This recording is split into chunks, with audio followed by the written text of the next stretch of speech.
more than 3 million since the start of fiscal year 2021. That's largely because the Biden-Harris administration has devised a host of unlawful mass parole programs that encourage otherwise inadmissible aliens to cross at our land, sea, and airports instead of between them. This solves the terrible optics problem of overcrowded Border Patrol facilities and overwhelmed agents, but the end result is the same: tens of thousands of inadmissible aliens released into the interior of the country every month against the laws passed by this institution. It's just a shell game, a sleight of hand to skew the numbers. It's like when a parent tells their children to clean their room only to find the mess simply moved from the floor to the closet. Things might look cleaner, but the underlying problem has not been addressed. So it is with the Biden-Harris administration's border policies. Other numbers further highlight this crisis. Tragically, roughly 200,000 Americans have died from fentanyl that has been smuggled across the southwest border by criminal cartels. Border Patrol arrests of illegal aliens with criminal backgrounds have more than doubled on the Biden-Harris watch, from around 22,000 to more than 53,000. Apprehensions of Chinese nationals crossing the southwest border illegally exceed 36,000 just this fiscal year, more than FY07 through 20 combined. These are major national security and public safety concerns. This unprecedented surge across our borders was made possible by the Biden-Harris administration. In 2019 and 2020, Biden and Harris both declared they supported decriminalizing border crossings. Biden said that suspected criminal illegal aliens arrested by local law enforcement should not be handed over to ICE, contrary to the law. Harris called building more border wall systems, quote, a stupid use of money, end quote. Biden encouraged illegal aliens to surge to our border, his word, to flood our asylum system with illegitimate claims. Their open borders and anti-enforcement rhetoric soon became a reality. Upon assuming office, Biden-Harris worked immediately to end effective border security policies and to dismantle decades of bipartisan immigration enforcement. For example, Biden and Harris have gutted detention. For example, in fiscal year 2013, the Obama administration detained 91% of all illegal aliens, 82% of them from the time they were encountered until the case was resolved. In Biden and Harris's first year in office, that 82% dropped to just 10%. Removals have also plummeted from more than 267,000 in fiscal year 2019 to around half that number last year and as low as 59,000 in fiscal year 21. Even worse, removal of criminal aliens plummeted from around 173,000 in fiscal year 2019 to just 70,000 last fiscal year.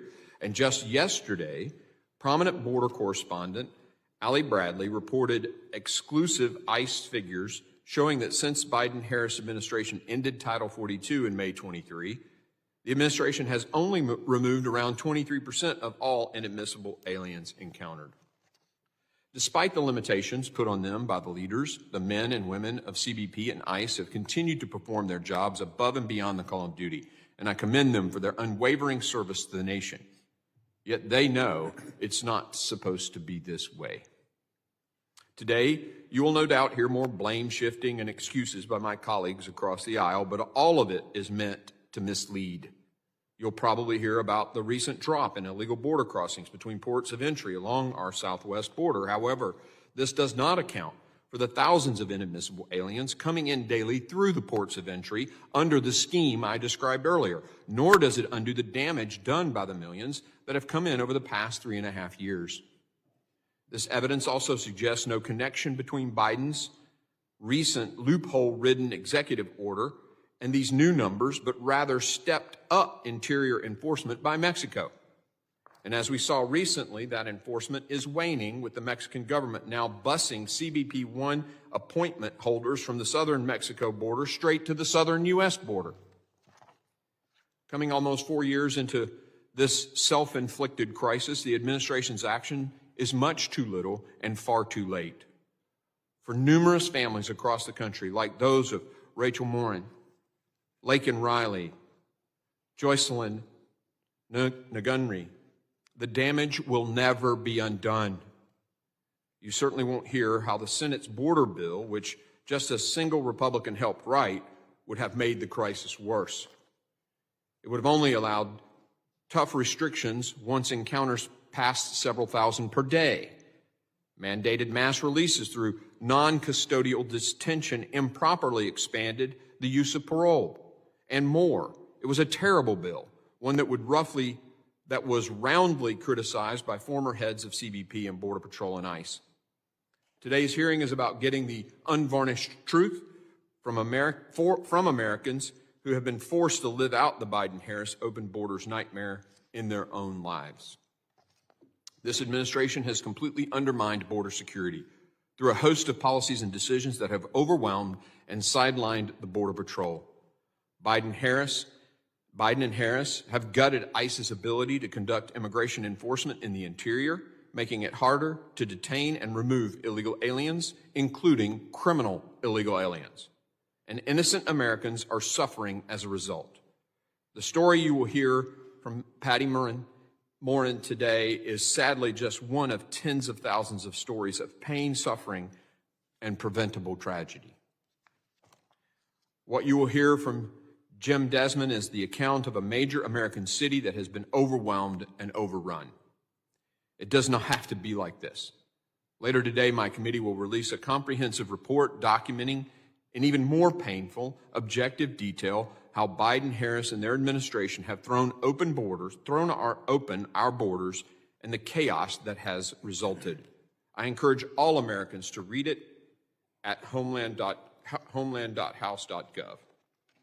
As we continue to witness Biden and Harris's resistance to doing anything meaningful about this disaster, we have to ask why.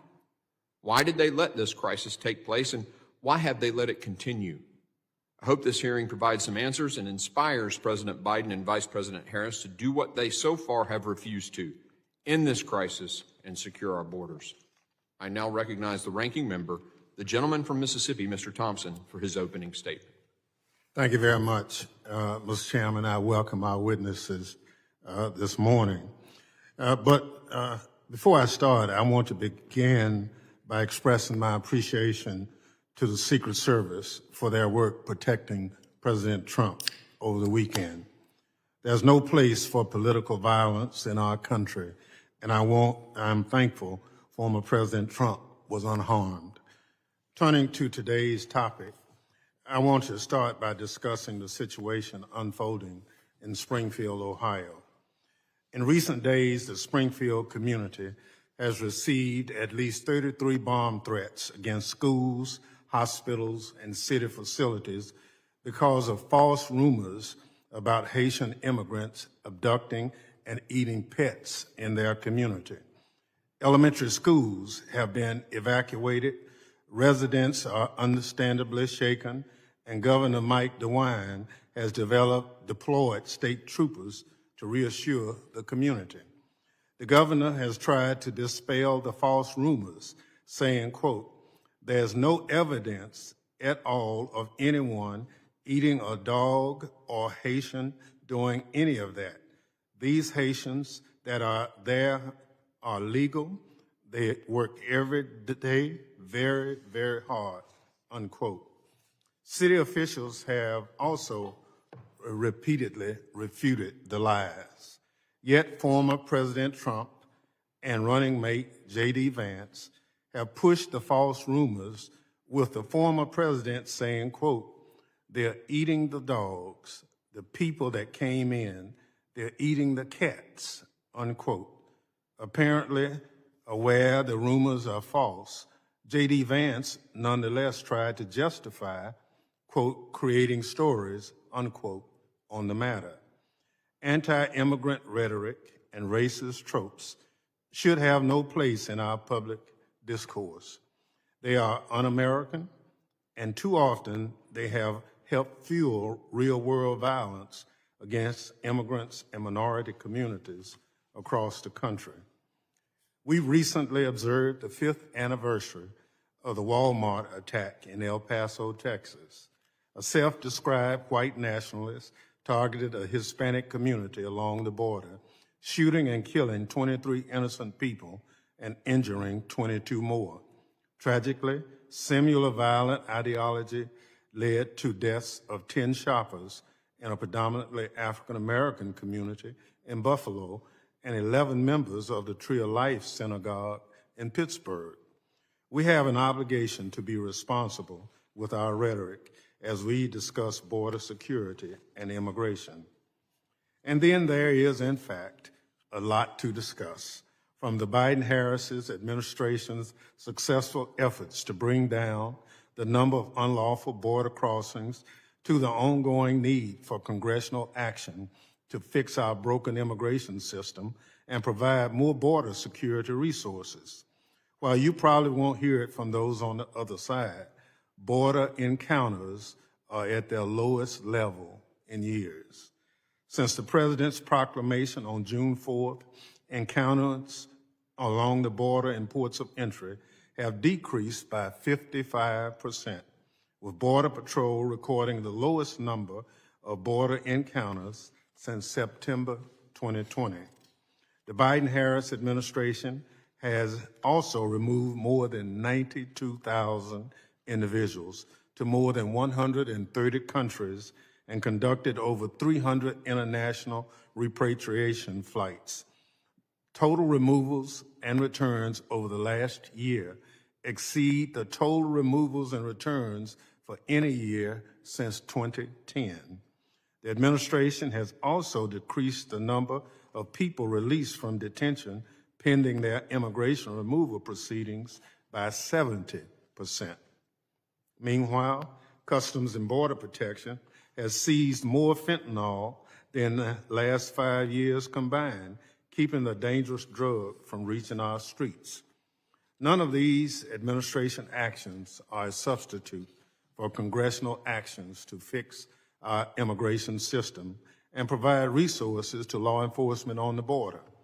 Only Congress can do that, and it is our responsibility to act. Unfortunately, my colleagues on the other side have refused to move legitimate border security legislation, all Congress. At the direction of former President Trump, Republicans blocked the Senate bipartisan border deal, and they are refusing to move necessary border security funding. Republicans don't want border security solutions. They want a political issue. Don't believe me? Well, they themselves have admitted putting partisanship over progress. As one GOP member of Congress said, he's not willing to, quote, do too damn much right now to help a Democrat. Why would I? That's Washington at its worst. Former President Trump has now called for the largest deportation program in U.S. history, with so-called concepts of a plan to deport 11 million undocumented migrants, quote, following the Eisenhower model, unquote. The Eisenhower model, more commonly known by a name that includes an ethnic slur, which I won't repeat here, was a mass deportation begun in 1954 that rounded up more than 1 million immigrants as well as brown-skinned American citizens. The former president even suggested using the military to sweep people under his plan, which would cause chaos in border communities, destroy millions of American families, and leave critical sectors of our economy, like agriculture, without the workers they need. Instead of partisan fear-mongering and dystopian deportation plans, we need real solutions about how we can strengthen border security, fix our immigration system, and grow our economy while upholding our American values.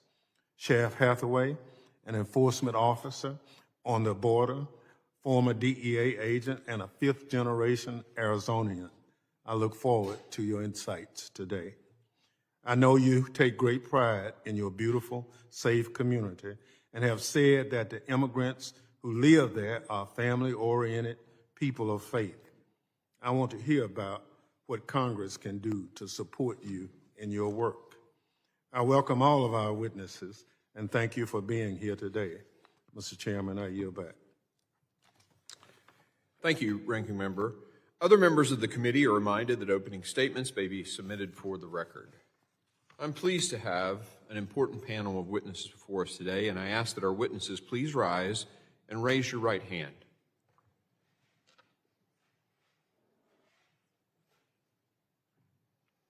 Do you solemnly swear that the testimony you will give before the Committee on Homeland Security of the United States House of Representatives will be the truth, the whole truth, and nothing but the truth, so help you God? Let the record reflect that the witnesses have answered in the affirmative. Thank you. Please be seated. I'd now like to formally introduce our great panel of witnesses. Aaron Heike served as an agent with the United States Border Patrol for over 25 years before retiring in July of 2023. During his time with the Border Patrol, he was stationed in Arizona, Minnesota, Maine, Washington, D.C., Montana, North Dakota, and California.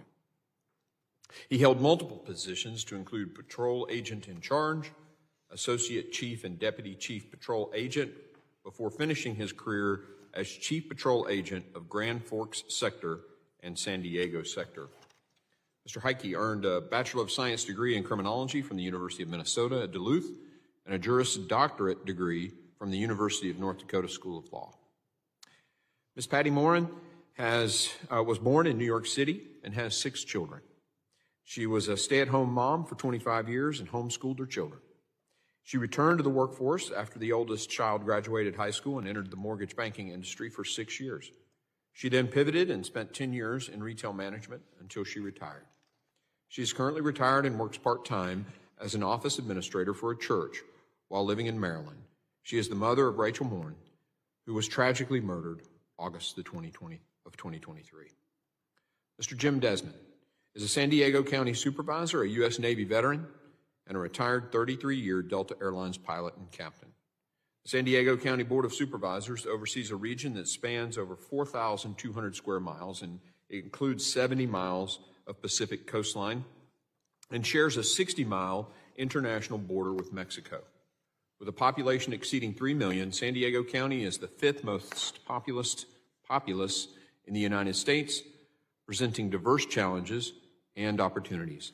As supervisor, Jim plays a crucial role in shaping policies impacting the county's urban and rural communities. Prior to serving as county supervisor, Mr. Desmond served for 12 years as the mayor of San Marcos, California, in San Diego County. He has served on many local communities and commissions in his roles as county supervisor and mayor. Sheriff David Hathaway is the sheriff of Santa Cruz County, Arizona. After graduating from the University of Arizona, he started his law enforcement career as a deputy sheriff with the Santa Cruz County Sheriff's Office. He then embarked on a federal law enforcement career and worked in multiple DEA offices in the United States and in foreign countries, where he occupied various supervisory positions. His last assignment before retiring was as the head of the DEA office in Nogales. I thank all our witnesses for being here today, and I now recognize Mr. Heike for 5 minutes to summarize his opening statement. Mr. Chairman, distinguished members, thank you for this opportunity. The only true consequence we have to slow down and discourage people from coming into the United States illegally is sending them back to their country of origin. Throughout the first 3+ years of this administration, I saw a steady decrease in the countries we could send people back to. For the first time in my 25 years, and under 5 different administrations, whether through neglect or on purpose, I saw a large-scale lapse in our ability to return people to their country of origin. The inability to send people home meant that most people being arrested for illegal entry would either have to be detained or released. The current administration, however, from day one, made a point of decreasing the amount of detention space available nationwide. Immigration and Customs Enforcement's funding for detention has steadily been cut and private detention eliminated. The fact that so many illegal aliens are being released into the United States spread worldwide very quickly. As this happened, the numbers the Border Patrol encountered illegally crossing the border increased exponentially. The impact to me and my agents were significant. Sectors were ordered to take in and process all the illegal aliens encountered on the border. The Border Patrol saw groups of hundreds and thousands coming into the United States and turning themselves in. These numbers pulled 80, 90, sometimes 100% of the agents on duty away from the border. Border Patrol zones across Texas, Arizona, and California had no agent presence for weeks and months at a time. Those who did not want to be caught could simply walk in. We have no idea who and what entered our country over this time. Throughout 2022 and 23, I sent agents to Texas and Arizona to count gotaways. Those sectors could not even put enough agents in the field to see what they'd missed. Simultaneously, in San Diego, we had an exponential increase in significant interest aliens. These are aliens with significant ties to terrorism. Prior to this administration, the San Diego sector averaged 10 to 15 SIA arrests per year. Once word was out the border was far easier to cross, San Diego went to over 100 SIAs in 2022, well over that in 2023, and even more than that registered this year. These are only the ones we caught. At the time, I was told I could not release any information on this increase in SIAs or mention any of the arrests. The administration was trying to convince the public there was no threat at the border. Fentanyl is another issue. The San Diego area sees between 80 and 90% of the methamphetamine and fentanyl seizures annually for our entire country. With little enforcement at the border, these drugs were coming through en masse. During my last year in San Diego, the price for a single pill of fentanyl, for example, went from $10 to 25 cents.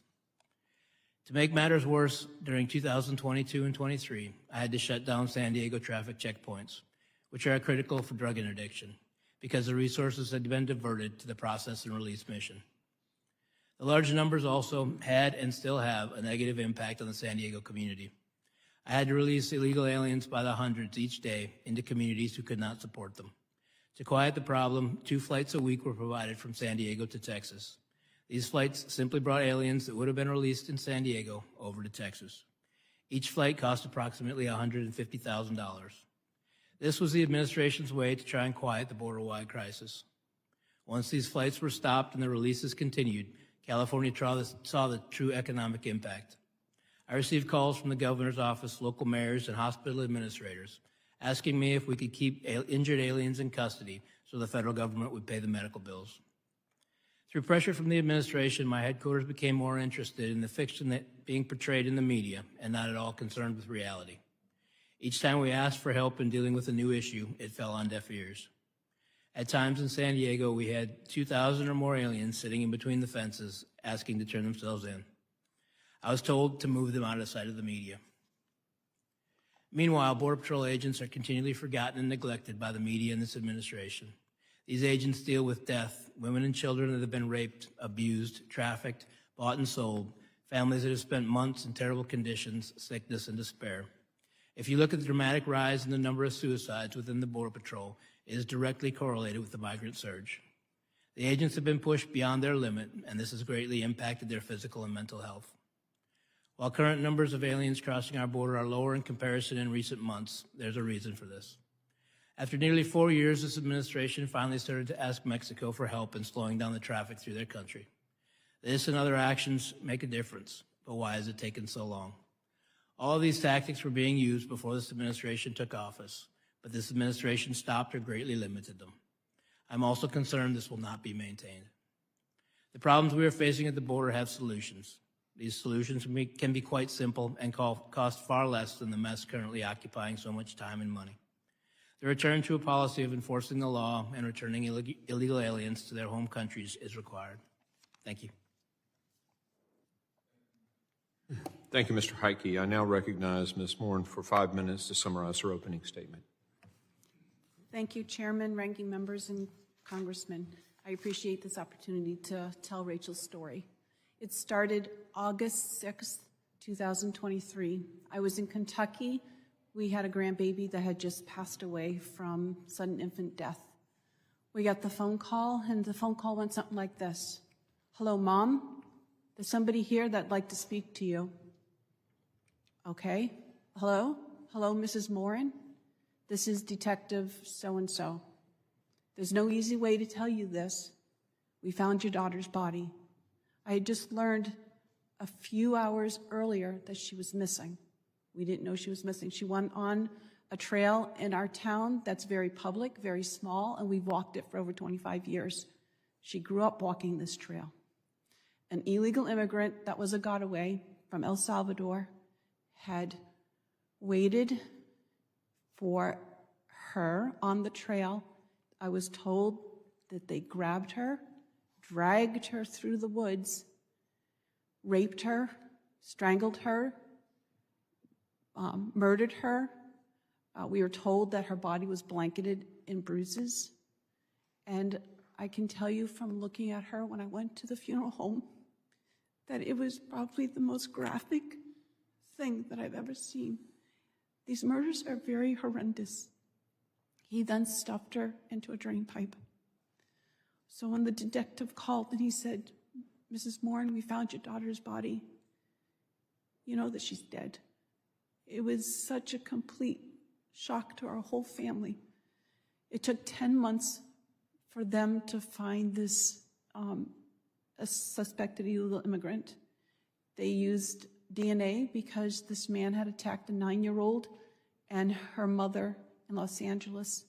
If they had done the border protocols that were in place but was set aside of just a simple DNA swab, they would have known that he had a Interpol warrant for murder in his home country, and that's why he was fleeing to the United States.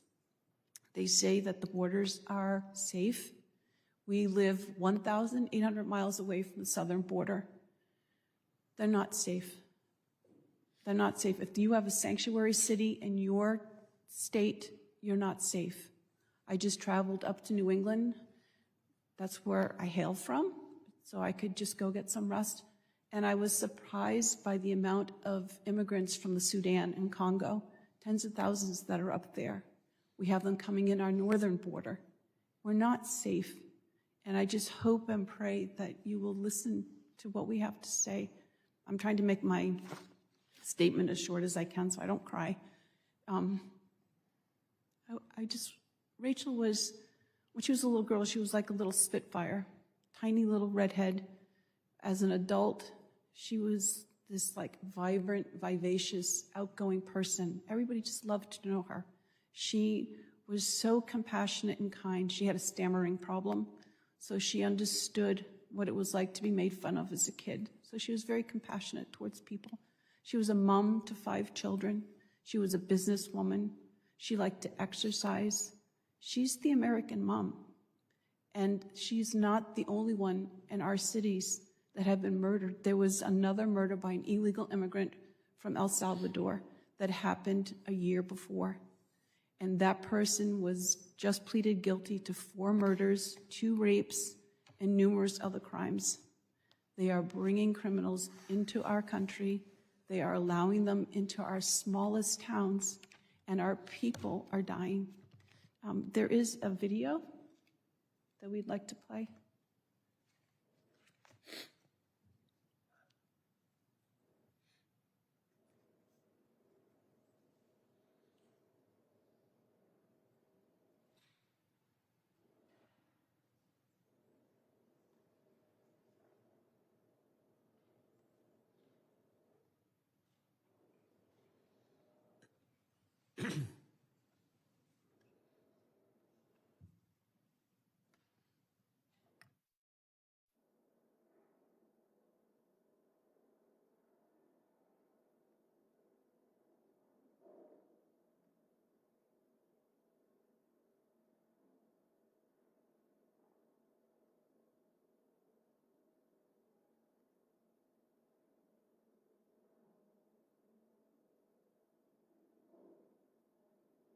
I'll just finish my statement. Apparently it's not working.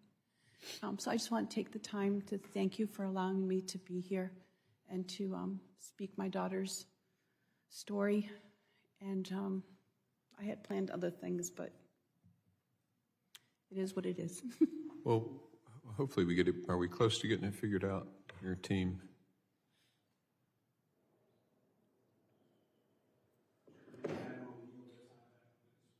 We'll definitely do that. Okay, thank you very much. Yeah, we'll get it played here. Hopefully they'll figure that out. Okay, thank you very much. Yep. Thank you, Ms. Moore. I now recognize Mr. Desmond for 5 minutes to summarize his opening statement. Well, thank you, Mr. Chairman, for the opportunity to speak today. From September of 2023 to June of 2024, over 155,000 adult, prominently males, were between the ages of 18 to 35, who crossed our border illegally, were bussed and dropped onto the streets of San Diego County. That's an average of almost 600 per day, 7 days a week for 9 months.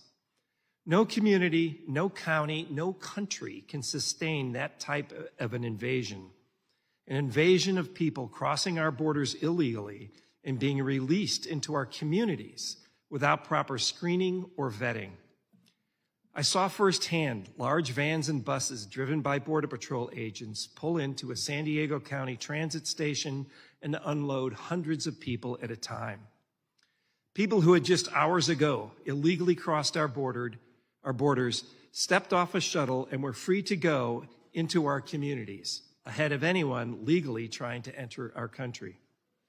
The first question for many people that I approached at the transit stations was, where am I? And how do I get to Virginia, New York, or Denver? In Jacumba, California, a small border community about 50 miles east of San Diego, I came upon an early morning encampment of approximately 50 people who illegally crossed the border the night before. They were waiting for the Border Patrol to pick them up and process them and then potentially be dropped in our streets. One man from India, traveling with his friends, said he paid $8,000 to an entity in India for the unimpeded passage across our southern border. That same morning in Jacumba, a Border Patrol agent told us that a group was coming across the border within the next half an hour. Soon, a black Suburban on the Mexico side of our broken fence sped across a dirt road, stopped, and dropped off about a dozen people, and then sped away. Men, women, and children wearing backpacks and pulling luggage crossed our border illegally, merely walking through a hole in the fence, approached the Border Patrol agent, and asked for asylum. Our Border Patrol has been reduced to processing agents, standing by, watching people break our laws. One officer told me with deep frustration that his orders from the federal government were clear: stand down, do not engage, just process. What's more alarming is what my team saw later was dozens of Chinese nationals dragging luggage down dirt roads at night. And this is not an isolated incident. This is a daily reality in San Diego County. Border Patrol has become their Uber driver from the border into the city of San Diego, and San Diego County has become their nationwide travel agents at the taxpayers' expense. San Diego County itself, we spent $6 million to set up a migrant receiving center to assist those dropped here, to move them more quickly to other parts of the country. These were local dollars that could have been spent on roads, infrastructure, and parks. Migrants slept in San Diego Airport. They stay in our homeless shelters, and our hospital and healthcare systems are strained. But what concerns me even more is our safety as a community and a country. Border Patrol agents do not have the time or resources or the ability to properly vet millions coming across our borders. I have witnessed and have brought samples of torn and shredded legal ID cards and passports that Mexico requires and we do not. These remnants and ID cards are left on the ground within the first few steps into the U.S. With no documentation, our agents cannot be sure of their countries of origin, restricting background checks and jeopardizing our safety. What really keeps me up at night are the gotaways, the one who illegally cross our borders, who don't ask for asylum. They bypass our Border Patrol. They come onto our shores, smuggling children and drugs by jet skis and boats. Boats are literally driven onto our beaches, abandoned, and the occupants run into our communities unimpeded because we are a sanctuary state. We have no idea who they are, where they're going, what their intentions are. They come and poof, disappear, making our county and our country unsafe. I want to close with a warning for those here today. Most of the people crossing the border illegally do not stay in San Diego County. We're the doormat. They disperse across the country. They are headed to states and cities across the United States with potentially very dangerous nationwide implications. The Biden-Harris administration created this mess, and they refuse to acknowledge it. The administration is not properly vetting the millions of people let into our communities, and they are making our border counties and our nation unsafe. Thank you. Thank you, Mr. Desmond. I now recognize Sheriff Hathaway for 5 minutes to summarize his opening statement. Thank you, Chairman Green and Ranking Member Thompson, for inviting me to testify to your committee. I am the sheriff of a county in Arizona, a border county. My county has the largest ports of entry with Mexico. Of all the border counties in Arizona, a large commercial port of entry, 2 large pedestrian ports of entry, a passenger vehicle port of entry, a railroad port of entry. So we have the largest volume of movement of any border county in Arizona. And our community is very safe. Crime rates are low. Crime rates are lower than the average for the state of Arizona, lower than Tucson, lower than Phoenix. But I do have concern over the growing police state and surveillance state in the U.S. Border Patrol has what is called extended border search authority. We call this the Constitution-free zone. Any area within 100 miles of the international border, Border Patrol does not need to have probable cause to search, to detain you, to interrogate you. And this includes 2/3 of the population of the U.S., cities like San Francisco, Los Angeles, New York, Seattle, Washington, D.C., Miami, Houston. But our border community is safe, but there are things that Congress can do, and you need to act. If you don't act, presidential administrations will use executive action to solve these problems. In the current and the former administration, the executive branch is incentivized to come up with solutions because Congress has not acted. We have talked for years about comprehensive, immigration reform. There are things that can be done. First of all, we need to have a robust guest worker program. Title VIII needs to be revamped. Title VIII is the umbrella United States code that covers all aspects of immigration, asylum, visas. I have empathy for our federal partners because they don't know what they're allowed to do. They don't know, do we still have work visas, student visas, tourist visas? All the protocols with everything to do with the border are unclear. This is something Congress needs to define, make these hard decisions. And the asylum program is not the answer. Asylum was meant to be a little piece of the pie of Title VIII, for rare circumstances. Asylum, it's become the de facto way of issuing work permits, but asylum seekers can't even work for the first 6 months they're in the country. Canada is smart, and they've realized, hey, they've imported tens of thousands of cleared asylum seekers into Canada to work there because they can't work here. They have the same problem we do. They have an aging population. They lack younger workers, and they've taken advantage of this kind of broken system to get more workers into their country. So I want to keep my 5 minutes simple here. 2 clear takeaways that I think Congress needs to do so that the executive branch isn't incentivized to take action. 1 is a guest worker program. Make that clear, articulate that, figure that out. Consider things like the Farm Modernization Act that has languished for years. There has been pressure from the business community on both sides of the aisle, Republican and Democrat, to pass the Farm Modernization Act that would allow more H-2A agricultural visas. My family is a ranching family. We've been in the border of Arizona for 5 generations. It was a lot easier for my grandfather to hire somebody from Mexico if American workers weren't available. But now it's unclear what the protocols are for getting work permits. Another thing that's needed, and this was in the bipartisan border bill that wasn't passed, is immigration judges right at the border. And this was in the bill. There were some things in that bill I did not agree with. But if we're going to be, infatuated with the idea everyone needs a piece of paper to approve before they can do a voluntary interaction with an American, well, get the officials right at the border that can make those decisions. The bipartisan border bill actually had in it the paralegals, the immigration judges, and the staff, so that people can come up to the border, present their piece of paper, make their claim, and if the answer is yes, it's yes. If the answer is no, it's no. And this is not a Democrat versus Republican issue. In the 80s, 90s, and 2000s, you had record years, over 1 million. This included Democrat and Republican administrations, and then there was a 14-year lull. after that that included all 8 years of Obama, last 2 years of Bush Jr., and all 4 years of Trump. So this is a cyclical thing, and I think it's disingenuous to try to paint it as a Democrat versus Republican thing. My time's up, so thank you.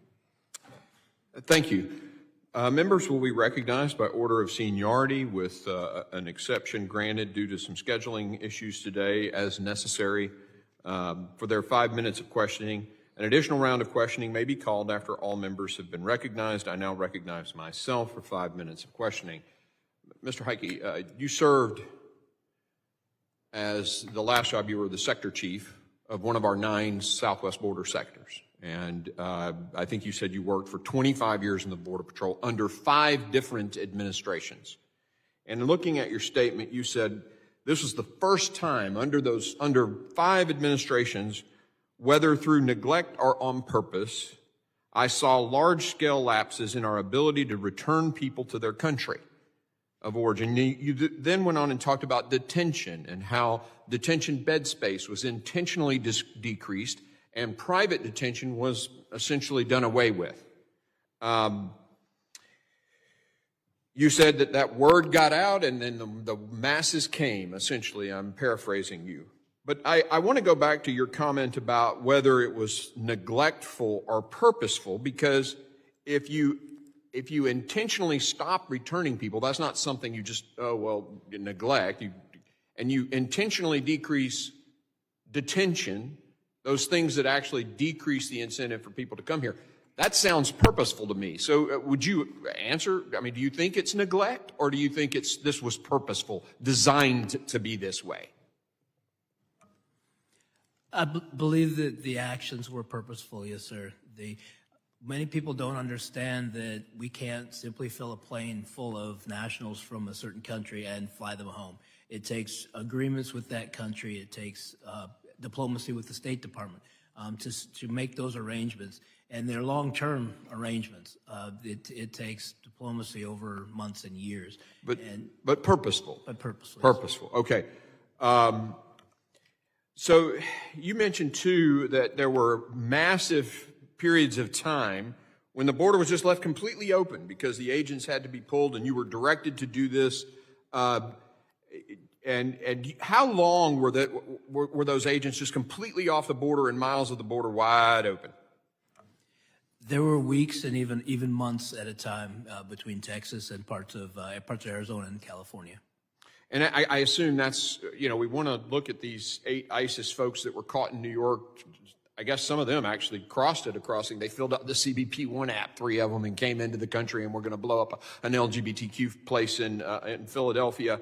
But, I mean, those people that crossed during that time, any guarantees that they're not out there to do harm to the country? No, sir, no guarantees. Yeah, you agree with the FBI director then. You mentioned twice in your testimony, too, I find it fascinating that because it was overwhelming San Diego, the administration actually created, for the cost of $150,000, plane flights to Texas of all these people as a way to keep it quiet. And then you mentioned, too, there was one point where you had like 2,000 aliens and the administration directed you to like move them out of sight of the media. Can you kind of clarify that a little bit? Yes, so groups were coming in to turn themselves over faster than we could keep up. We only had so much space. We keep people within our stations. There's no other place to put them in while they're being processed. And they were building up. The media was showing them sitting in between the fences, and it looked bad, and they wanted them moved. I had no place to put them, and so they simply told me. Why would they want to hide that? Why wouldn't they want the world to know what's going on? Why would they want to hide that? Why would they want to spend $150,000 to fly them to Texas to keep people from seeing the mass waves? Why? It looks bad. When I asked about the flights to Texas, I was very specifically told there's a problem in Texas, there isn't a problem in California. Wow. So purposeful policies wreaking havoc on the community, and we'll just hide it. Perfect. Thank you.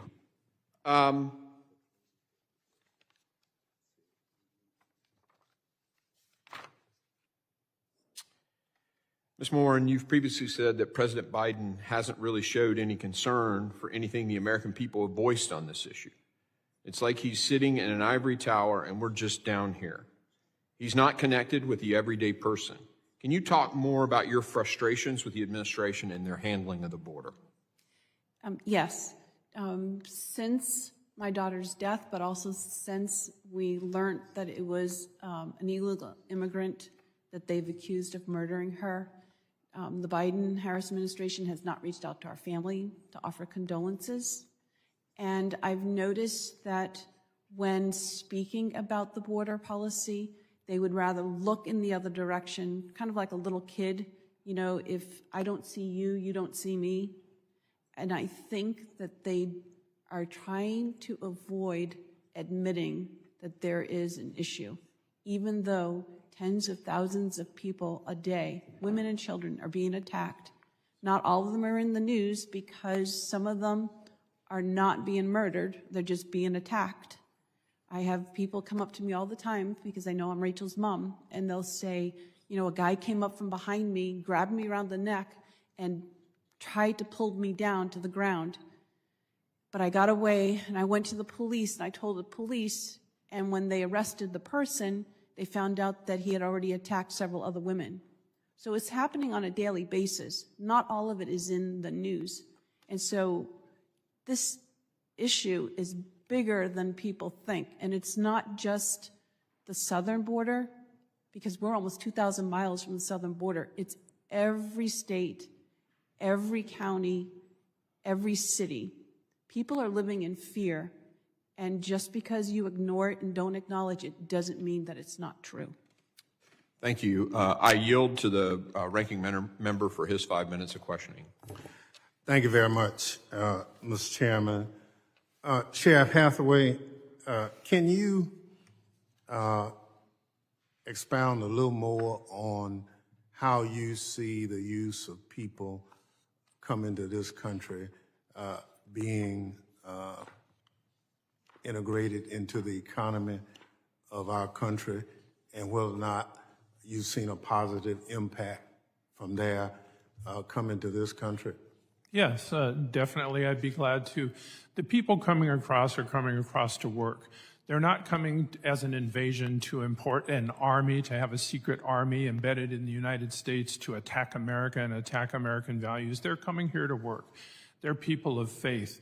A lot of them that I see are from Latin America, very family-oriented people, and they actually reduce price inflation. When you add productivity to the economy, you see help wanted signs all over the United States. If you add productivity to the economy, it makes the economy more productive and price inflation is reduced. So yeah, it is definitely a benefit, overall net benefit to our country. And I hate to say that, I hate to use the R word, but it's the 800-pound gorilla in the room, the racism word. There's a xenophobic aspect to this. There was never a proposal to build a wall on the northern border, on the Canadian border.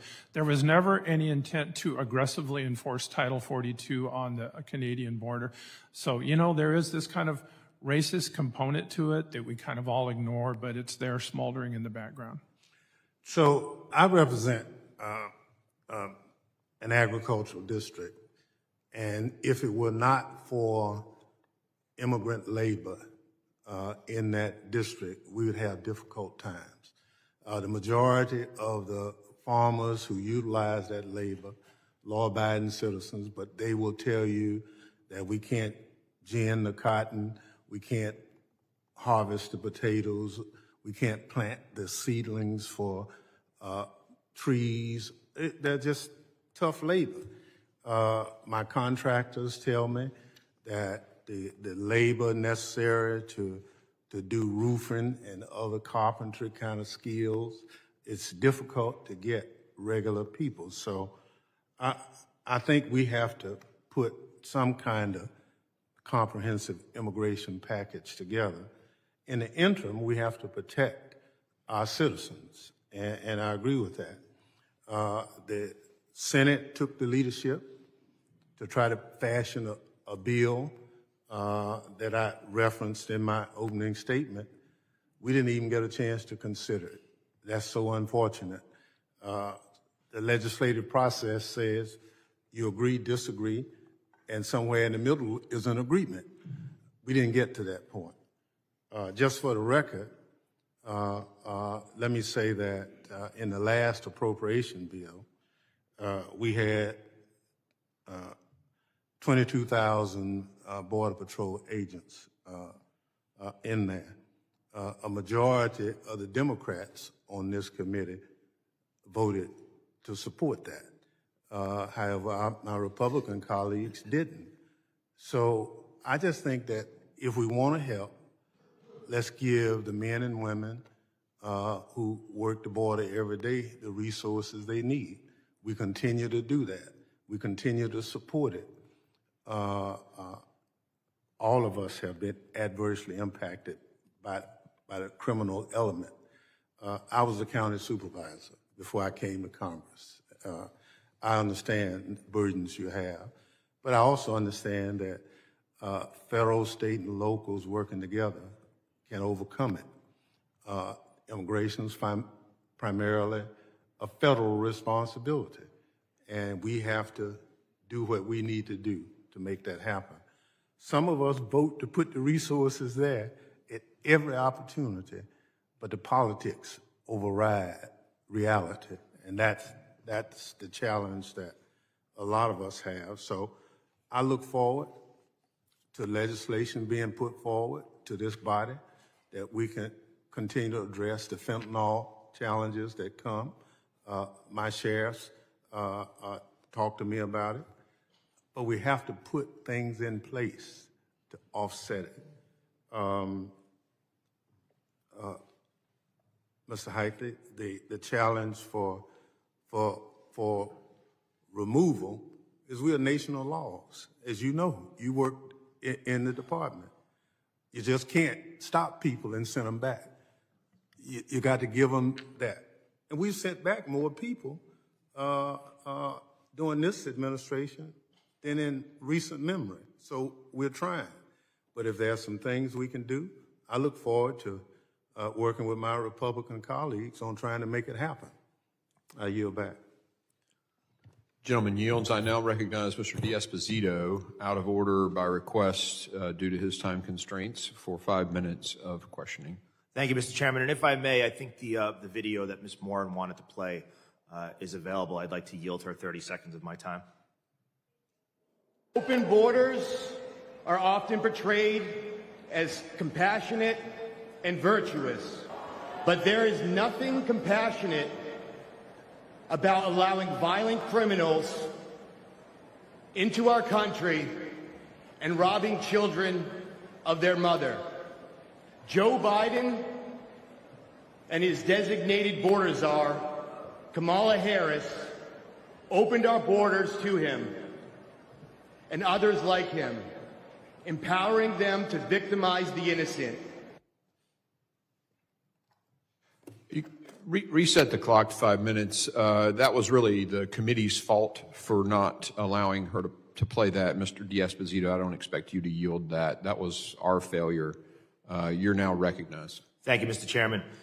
Chief, I know that was mentioned in your opening statement about human tragedies that have been experienced by migrants on their journey to the border. And I'd like to specifically talk about those, especially the female migrants, the ones that have been taken over by gangs and others trying to get them across the southern border. You said that, quote, it's very common that female migrants are raped during the process. Most of them believe it's just part of the payment as they go up. It's unfortunately very regular within the population. Can you describe to the committee your interactions with migrants over the past 3.5 years and share with us some of the most shocking things that you've learned or are willing to share?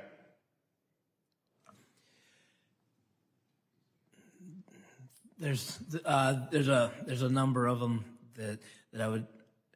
One of the key ones from San Diego is that when we had a large amount of undocumented minors coming into the country, we started to see recruiters in Mexico that would go around within the Tijuana area, because the migrants would stage in Mexico before they came into the United States. Recruiters would go around within Tijuana and recruit teenage women to come to the United States, and then they would leave their families. Oftentimes they had traveled to Tijuana with their families. They would leave their families behind, come to the United States, claim they were unaccompanied minors, and they would be put up in the facilities that the charities had set aside for them in San Diego. Once they had been put up, they're not held in detention. It's just a room. They were given a phone number to call, and then a recruiter would come down, often from Oakland or Los Angeles, and pick them up. These young women were then brought up and forced into prostitution, oftentimes in the Oakland and Los Angeles area, and other places within the country. We had active cases going on, but because we did not have the resources, because we were inundated with so many people, we couldn't follow up. And this was actively going on within our area during the time frame. And how many years did you spend in the Customs and Border Patrol? Over 25. And in those 25 years, is this the worst that you've seen in the last 3.5 years? Yes. So it's safe to say that the disastrous policies that were implemented by both Joe Biden and Kamala Harris have led to some of the really most disgusting actions against women migrants along our southern border. It has taken so much time away from the agents that they can't deal with those issues. And obviously, there's a negative impact to the agents when they're dealing with situations like this as well. Yes, dealing with the absolute despair and the misery. The vast majority of the people coming are good, normal people that have gone through extremely bad situations. So Ms. Morin mentioned in her opening statement that she lives 1,800 miles from the southern border. And she said that in the country that we live in right now, if your city is a sanctuary city, these are her words, not mine, but I agree with them, that you are not safe. She said that if a city is a sanctuary city, you are not safe. 1,800 miles she lives from the border, and we heard the terrible story of the murder of her daughter. Every state, a border state, every city, a border city. We just commemorated the 23rd anniversary of the September 11th attacks. And you mentioned, Chief, in your statement, Border Patrol zones across Texas, Arizona, California had no agent present for weeks and months at a time. Those who did not want to be caught could simply walk in. We have no idea who and what entered our country over this time. Throughout 2022 and 2023, I sent agents to Texas and Arizona to count gotaways. Those sectors could not even put agents in the field to see what they missed. What information do we have on the millions of known gotaways that have entered this country? None. Zero information of millions of people, some of which have found to be on the terror watch list. We have zero information. Correct. Thank you, Chief, and thank you all for being here. Mr. Chairman, I yield back. The gentleman yields. I now recognize Mr. Correa, the gentleman from California, for his 5 minutes question. I want to thank our witnesses for being here today. And Mr. Chairman, I want to take a moment to also thank our Secret Service for protecting former President Trump. I serve on the Select Committee investigating the assassination attempt. And I can tell you right now that I want to make sure that all candidates running for presidency are well protected. According to the FBI and DHS, the biggest issue right now is domestic terrorism in this country. I have a chart here that shows all of the domestic terrorism attacks in this country today. And for the record, Mr. Chairman, I also have a couple of articles. One, just today from the LA Times saying second attempt on former President Trump sounds alarm abroad. People around the world are concerned that our American democracy is at a breaking point. Another one here from Politico this morning, Russian election interference targeting Harris campaign. So ordered. Again, we thank the Secret Service, and I think our priorities has to be protecting our democracy here in this country. Ms. Morin, thank you for being here. I heard your testimony in Judiciary Committee, and I meant you to then as I will repeat now, that in my district we had a young man, an American citizen, that we caught. His MO was raping undocumented women in a local apartment complex. He raped probably 20 women that reported being raped before he was caught. And, you know, I'm about to say something I've never said in public, but my spouse, my wife, used to be a marathoner. A good 5-6 years ago, she went out for a jog in a local riverbed. Was attacked by an SOB. Got a phone call about 9:15 in the morning by local police saying she had been attacked. I don't know how she did it, but she broke loose from his strangle on her neck before she passed out, just enough to scream for help. Your story is one that should not be forgotten. It should be remembered by all of us, because when these heinous crimes against women, rape, murder, are perpetrated, I don't care which side of the party you're on. I don't care which side of the immigration issue you're on. We have to stop this. With or without documents, these individuals deserve a special place in hell. So thank you for being here, for sharing your story. Are you asking for a response? No, but you can if you wish. I open it up to you. Thank you.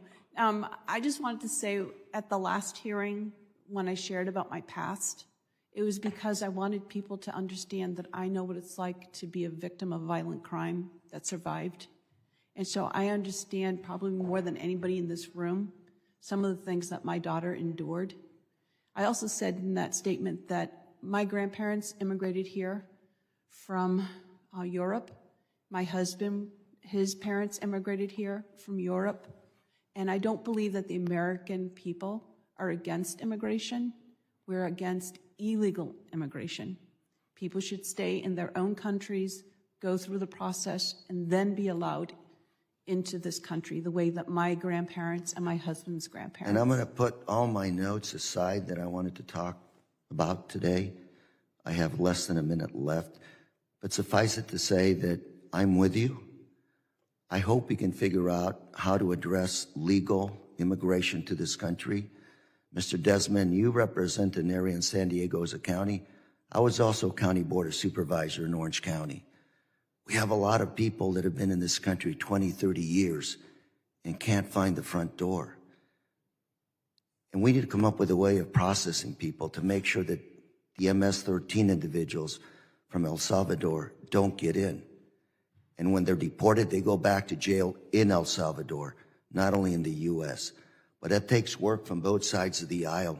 My opinion, there's basically 3 buckets of individuals right now. You have the new asylum refugees. You have people that have been here 20, 30 years, dreamers, people in the military. And then you have people that do concern us when it comes to terrorism. But under the existing legal framework, we're not solving any of those problems. Mr. Heitke, I just met with the president of your local Border Patrol union 2 hours ago. You know what he told me?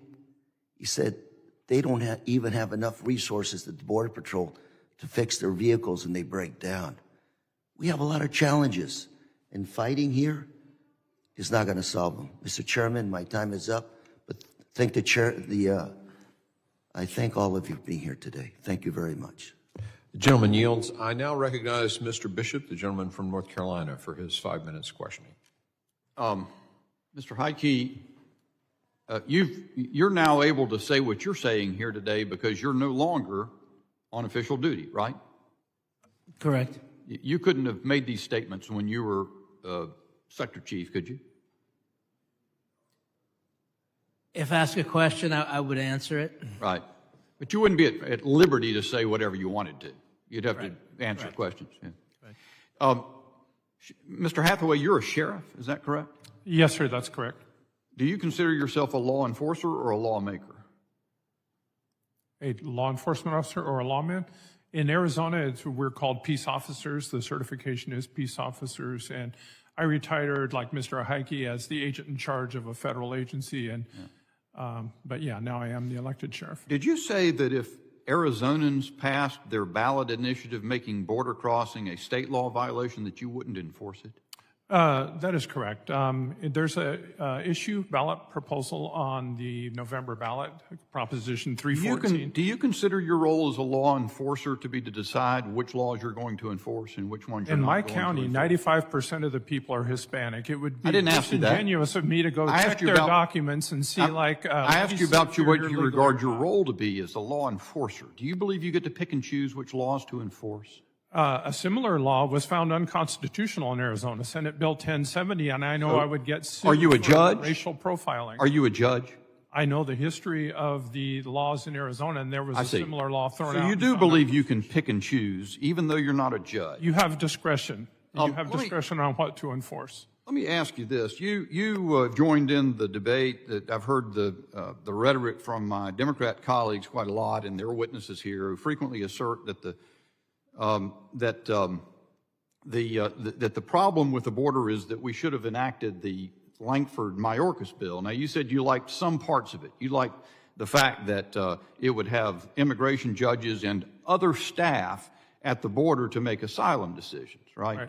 But you also said in your testimony just now, if you're going to be infatuated with the idea that everybody needs a piece of paper, then those things would be good. So you don't think we should be infatuated with the idea that people need a piece of paper. Is that correct? I think what matters is voluntary transactions, no coerced transactions. If you're So the ultimate of that would be just to let everybody who wants to come in, come in. Isn't that right?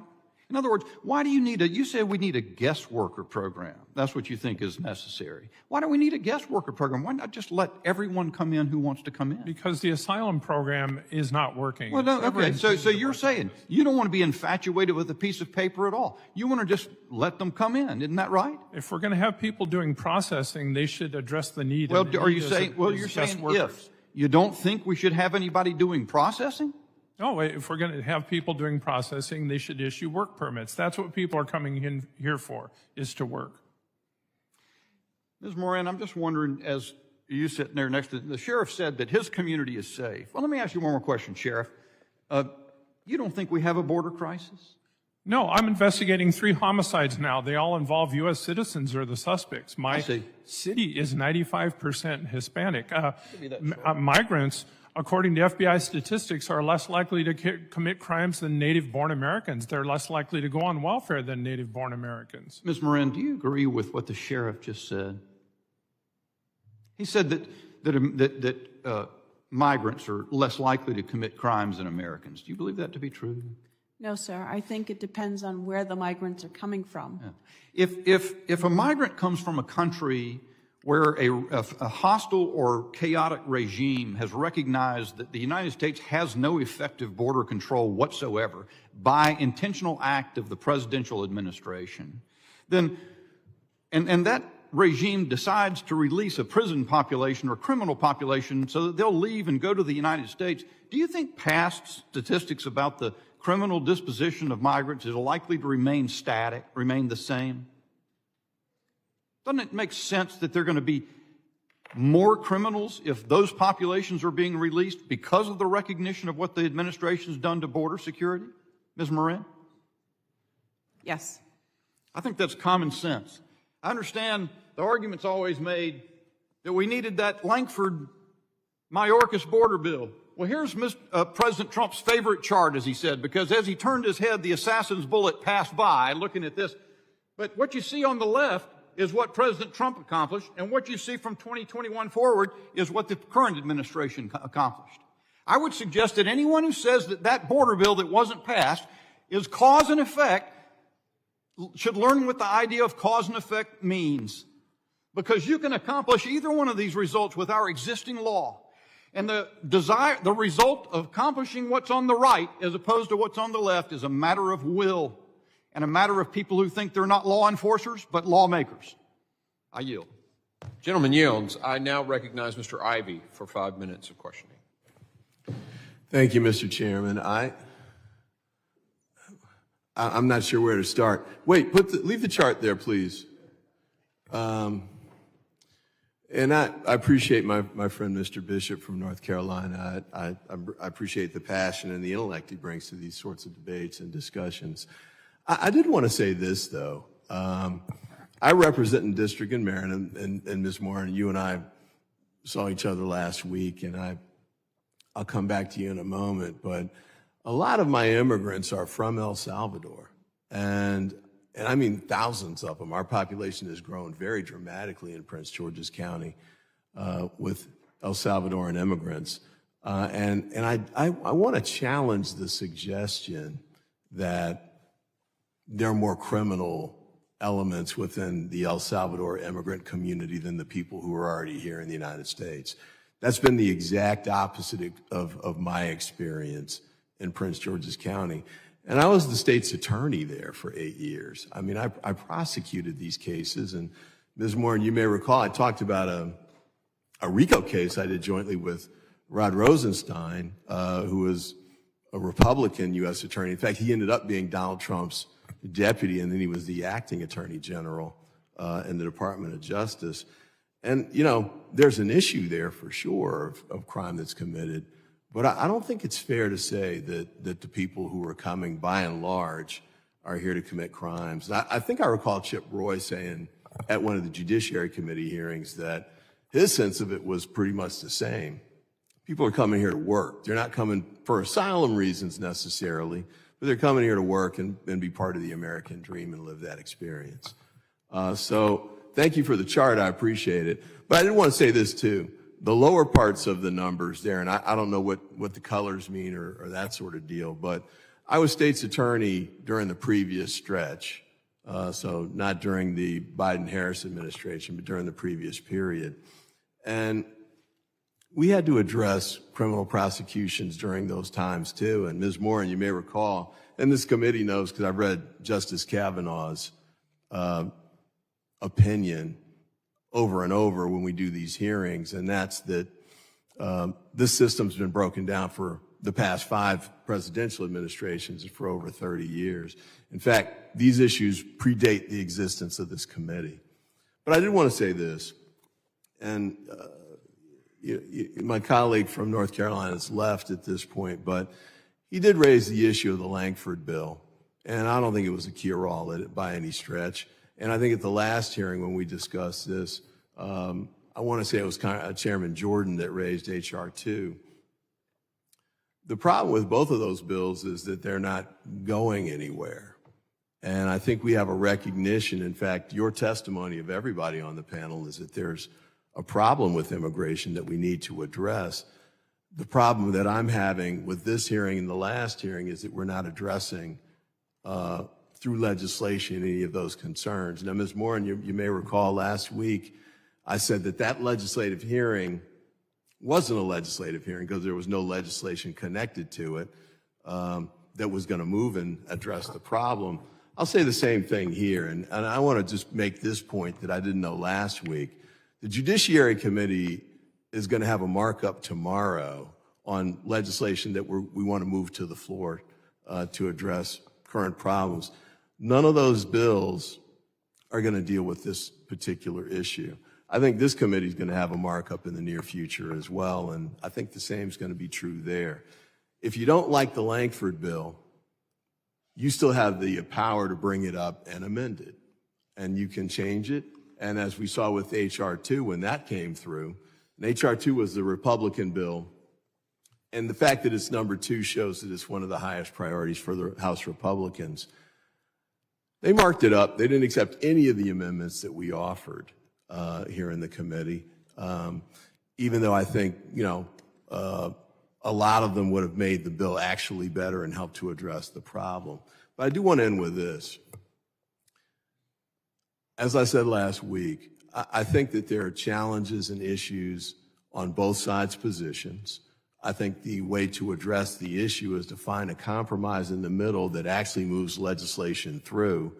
For example, at the table you're sitting at, a number of the witnesses said we need more Border Patrol agents, we need more judges, we need more officials to process these things. We're not moving those things through. And Ms. Moore, and I want to again thank you for being the voice that you're being. I'd like to actually meet with you and discuss some of these issues. I think, as I said last week, you've got a moral authority based on what you've suffered through, and I know you would change it in a second to get your daughter back.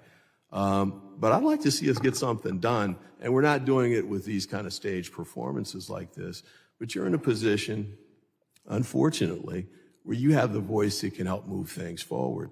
And I appreciate the work that you've done and will continue to do. And I want to thank you for being here again today. And Mr. Chairman, I apologize for running over, but I want to thank the panel as well. And I thank the committee as well for raising this issue and continuing to look at it. But I hope we'll be able to find a way to address it with legislation that's actually going to get passed and do something. And with that, I yield back. Gentleman yields. I now recognize Mr. Jimenez, the gentleman from Florida, for his 5 minutes of questioning. Thank you, Mr. Chairman. And this the chart here on my left shows the lies that are coming from the Biden-Harris administration as to the cause of the immigration issue here in the United States. It's their policy.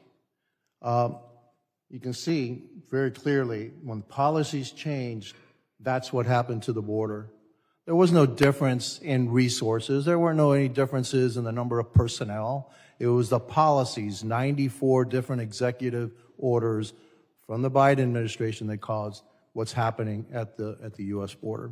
I want to turn my attention to you, Sheriff Hathaway. I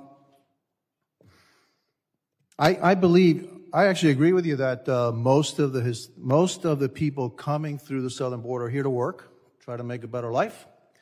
But I disagree in one sense that you can't tell me that along with those hardworking people, there are a number of them that are actually hardened criminals, that there are a number of them that are actually terrorists. Do you disagree with that? No, I do not disagree. Okay. And so if you allow more criminals into the United States, you're going to have more crime in the United States, correct? Because they're criminals. That's what they're doing. I mean, we've seen it. I've seen it in my community. Tren de Aragua. You know who Tren de Aragua is? You know who they are? The Tren de Aragua. Do you know who they are? You don't. Really? And you're a sheriff? You don't know what the Tren de Aragua is? That's one of the most violent gangs that's coming out of Venezuela. It's coming through your town. All right? Those folks are here in the United States right now. They're terrorizing people on Aurora. They actually kidnapped a former Venezuelan police officer in my town and killed him. And so, yeah, we have a problem coming through the southern border. Now, I also, I also find it interesting that you run to the racist argument. I believe that immigration should be legal immigration. I disagree with illegal immigration. You think I'm a racist? No, when we talk about the ballot proposition, if I was to enforce... I'm asking you about me. I'm asking you about me. Do you residents think I'm a racist because I believe in legal immigration and not illegal immigration? They speak Spanish, Hispanic last names, Hispanic characteristics. It's been that way for hundreds of years. So do you believe I'm a racist? Because I believe it should be legal immigration. Do you know who I am? Do you know what my name is? Do you know where I come from? I come from Cuba. I'm an immigrant. I'm probably the only immigrant in this entire committee. Are you an immigrant too? Congratulations. Okay. All right. And so, what if I were to tell you? What if I were to tell you that? Oh, I'm sorry. You too. Order. Okay. Continue. I'm sorry. What if I were to tell you that 53% of registered Hispanics believe in mass deportation? Are they racist too? No. Okay. So what I find offensive is that any time that we disagree, you turn to the racist card. No, we just disagree. We believe in the rule of law. Actually, Hispanics do believe in the rule of law. We believe, the majority of us believe in legal immigration. We don't believe in illegal immigration. I'm an immigrant myself. I love this country. Nobody proposes a wall on the Canadian border. 92% of the land borders in the world. Oh, so you're still saying that we are racist? You're doubling down on it, that we are racist. I love it. Go ahead. Go ahead. Tell me I'm a racist. Tell me I'm a racist. Go ahead. Certain suggested policies have a racist. Oh, yeah, of course, because we don't agree with what you think. And that's what disturbs me. No, we don't propose a wall. Oh, well, yeah, you don't. But you They're think a white you're country. still calling me a racist. We're talking about policy. We are. Racist too. I'm Hispanic. You're not. I didn't say anything You're to not. discourage you. You're not. So I take offense to that. And you know what? Is my time up? No, not yet. But you know what? I think I've had enough. Thank you. The gentleman yields. I now recognize another immigrant to this country who obtained a PhD and is a great American, but legally, right? Yes. Yeah. So, Mr. Thanadar, you're recognized for 5 minutes. Thank you, Chair, and thank you, Ranking Member. Sheriff Hathaway, in your testimony, you talked about your family's long history of ranching in Arizona and the importance of seasonal farm workers to sustaining America's farms and ranches. Yet, Trump's Project 2025 calls for limiting seasonal workers' visas and the number of legal immigrants eligible for work authorization. This is exactly the opposite direction we need to go at a time when grocery store bills are a struggle for many Americans. We need to support our farmers, ranchers to make sure they have the workforce they need to get their food into stores at a reasonable price. What do you want Congress to know about the workforce shortage that Arizona ranchers and farmers are facing? I have heard directly from the farmers and ranchers, and bear in mind, a lot of these are Republicans and Democrats that are frustrated that the Farm Modernization Act has not passed. It has sat there for years. It would allow more of the visas you're talking about, the H-2A agricultural visas, and it hurts productivity. It raises costs. And if the costs go up to the supplier, they go up to the retailer. The prices in the grocery stores are higher. So as I said in my opening remarks, it helps price inflation to have a guest worker program, to have seasonal workers be able to come into the U.S. and help the farms with productivity. You know, obviously it would be great if they could hire Americans, if they could find enough Americans to do the seasonal work. If that's not the case, we have a border with Mexico, and Mexico, for the most parts, is not eligible for the asylum program because it is designated by countries, and there's not considered to be political persecution in Mexico as there is in other countries like Venezuela, so they're not designated for the asylum program. And yet we share a land border with them. 80% of their external GDP involves trade with the U.S. It would just make sense to focus on a guest worker program to help reduce cost in the U.S., make the cost of living more affordable for all of us. Let me ask you, if we create proper legal pathways for immigration, what would that do to the issues currently we are facing at border security? Well, I think it would be less pressure on the asylum program. There would be parameters set by Congress. You would have less tendency for presidents, the executive branch, to try to dictate policy to the Congress. I think Congress should take control of this issue, decide whatever they decide. You're the lawmaking body, and don't just leave it to the executive branch to make ad hoc decisions on what should be done along the border. So I think this is in the hands of Congress. You should move with it. The time is right. We've been talking for years about comprehensive immigration reform. It's in the news. It's the #1 issue when you poll Americans. What do they care about the most? The immigration issues. This is something that Congress needs to handle. You're the boss. You run the policy, and you should tell the president what to do in these areas. So the Congress, has the ability to do the comprehensive immigration reform that's badly needed, and this is something that we need to act on a bipartisan way. That's correct. Yeah. Thank you, and I yield back. The gentleman yields. A young lady, representative from Georgia, Ms. Green, the gentlelady, recognized for question. Thank you, Mr. Chairman. I really like this chart. As a matter of fact, it's become one of my favorite charts because not only does it speak to the truth of the serious daily and yearly border invasion into our country, this chart also saved President Trump's life when he was almost assassinated in a rally in Butler, Pennsylvania, when a would-be assassin fired at President Trump, bullets flying into the crowd, killing Corey Comprator, but also grazing President Trump's ear as he turned his head to look at this chart and inform the American people about the invasion our country has been under. But the American people are suffering it every single day. Sheriff Hathaway, I thoroughly read and listened to your statement, and you have such an important job as a sheriff in a county that borders the United States and Mexico. And I read where you said, my wife and I live near the border and we walk every night along the border. My county is the largest ports of entry with Mexico of all of Arizona border counties. It is peaceful and safe. Ms. Marin, do you feel safe and peaceful? No, I actually have nightmares even still. I'm sorry, and I'm so sorry for your loss. Thank you. We mourn with you.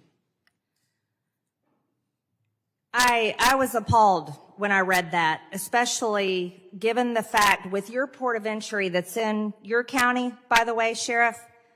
Let's talk about what that CBP One app has done. It was introduced in January of 2023, and approximately 813 illegal aliens have been paroled into American communities in all 50 states, with 96% of the aliens they are released in, 96% of the ones that come to ports of entry by making a handy-dandy appointment on an app that the Biden administration has provided to anyone all over the world, by the way.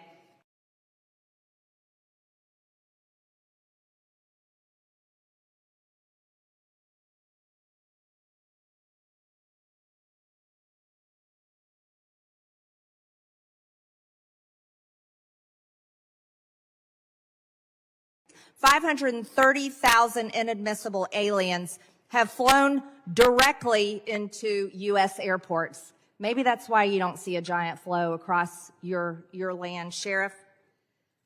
You also said, it makes me laugh when people talk about fighting age males coming into the United States. It's appalling that you said that, because I would have you know there have been at least 73,000 special interest aliens arrested at our border. 73,000. Special interest aliens are from nations that promote terrorist activity, harbors terrorists, and pose a security threat to the United States. Terrorist. That is fighting age males. Terrorist. Those are armies. Terrorist. Those are the same people that want Israel wiped off the map and would like to destroy America. 73,000. Yes, Americans have a right to fear that. Don't laugh about that. That's extremely serious. Jobs. Let's talk about jobs. You were saying jobs. They want to come in and they're pursuing jobs. Oh, the cartels are getting jobs, all right. The cartels and coyotes are currently making around $13 billion a year in human trafficking. Our wide open border is definitely providing jobs. 26 times more than that of the previous administration under President Trump. The Mexican cartels employ an estimated 175,000 members and have associates, facilitators, and brokers in all 50 states in our country. Yeah, we're having jobs provided for these people.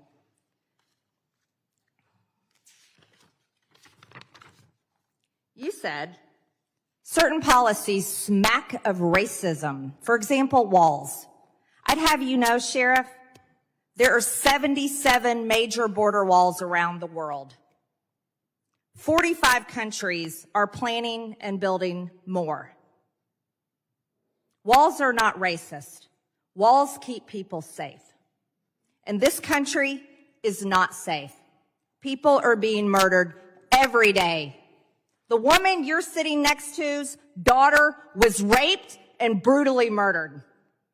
That's not funny. Walls are not racist. Just within the past 2 weeks, there was a illegal alien driving his car over 100 miles per hour in my hometown, struck another car, critically injuring a baby, killing the baby's mother and the passenger in the car. That happens almost every day in our country because of illegal aliens coming in. It's not funny. It is not racist. And the American people have every right to be fed up, just like they are. Fed up and disgusted that our country is not keeping them safe. And guess what? They freaking pay for it. Their tax dollars pay for it. Thank you, Mr. Chairman. I yield. The gentlelady yields. Mr. Goldman, the gentleman from New York, is recognized for questioning for 5 minutes. Thank you, Mr. Chairman. I've got a lot to get through because we've got about 4 years to walk through. That chart, of course, mischaracterizes when Mr. Trump left office. But there's no question that the problems at our border have significantly increased over the last several years. We can debate the cause of that, and we have debated the cause of that. There's unquestionably a lot more climate migration. There's unquestionably a lot more authoritarianism in Central and South America that is leading to political persecution and to people wanting to flee. But there's a problem. And what happened is the administration began to address that problem as it was increasing. But Republican attorneys general all around the country filed lawsuit after lawsuit after lawsuit to stop administrative action. So in response to that, the Biden-Harris administration went to Congress to say, let's work on bipartisan legislation to try to solve our border crisis. And Senator Lankford, the second most conservative Republican in the Senate, negotiated for months with an independent and a Democrat and with the administration to come to some sort of bipartisan resolution, which they did miraculously because this has notoriously been a very difficult issue. Now, that deal was the most conservative border security immigration bill that's ever been agreed to by any Democratic administration.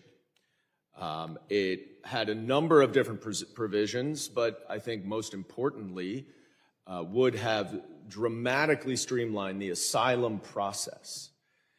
And let me just say something about the asylum process, because there's a lot of talk about legal immigration and illegal immigration. Asylum is legal immigration. It is not illegal immigration. It is part of our laws that you may seek asylum under certain circumstances. The problem we have at the border and the problem we have with our asylum process is that only 20 to 25% of people who apply for asylum ultimately get asylum. But it takes 7 to 10 years for that process to play out. This border security bill would have dramatically shortened the asylum process such that it would be over in 6 months. And the incentive for someone who knows that they do not qualify for asylum to come across the border would be eliminated. And many of those 75 to 80% of people who are not eligible for asylum would not come here and would not be granted work permits. The other thing it does is it would increase visas because we do have a work shortage. We have a job shortage for agriculture, for construction, for restaurant workers, hotel workers, home care, nurses, doctors, scientists. This is all what I hear in my district. We need to increase those quotas. That bill would have done it. We need, as Mr. Heike said, to increase personnel at the border to deal with the problems so that we can address the women who are being raped, so we can address the cartels that are fueled by American-made guns. We need more personnel. We need more resources. This bill would have done it. But what happened? Donald Trump killed the deal. He's open about it. And you know why he killed the deal that would have dramatically solved our problems at the border? Because he cares more about his own election than he does about the problems facing the American people. And he wanted chaos at the border so that he could run on it. And when you watch him at the debate, he answers every single question. It doesn't matter what the topic is by going back to immigration. That's what he wants to do. I want to put up, finally, this last quote here from James Lankford, who was the author of this bill and was understandably very frustrated that it did not pass. It is very, very clear that the Republicans do not want to solve the problem at the border. And so what has happened since Donald Trump killed this bill that would have dramatically addressed the solutions at the border? President Biden and Vice President Harris have had no choice but to implement executive actions to streamline this process so that people coming in have to come in through ports of entry. So that those 73,000 people who are stopped at the border, they're not getting in, they're stopped at the border, have to go through the points of entry so that we can vet them and check them for their criminal history. And that has reduced border crossings to a level not seen since 2019. More than 55%.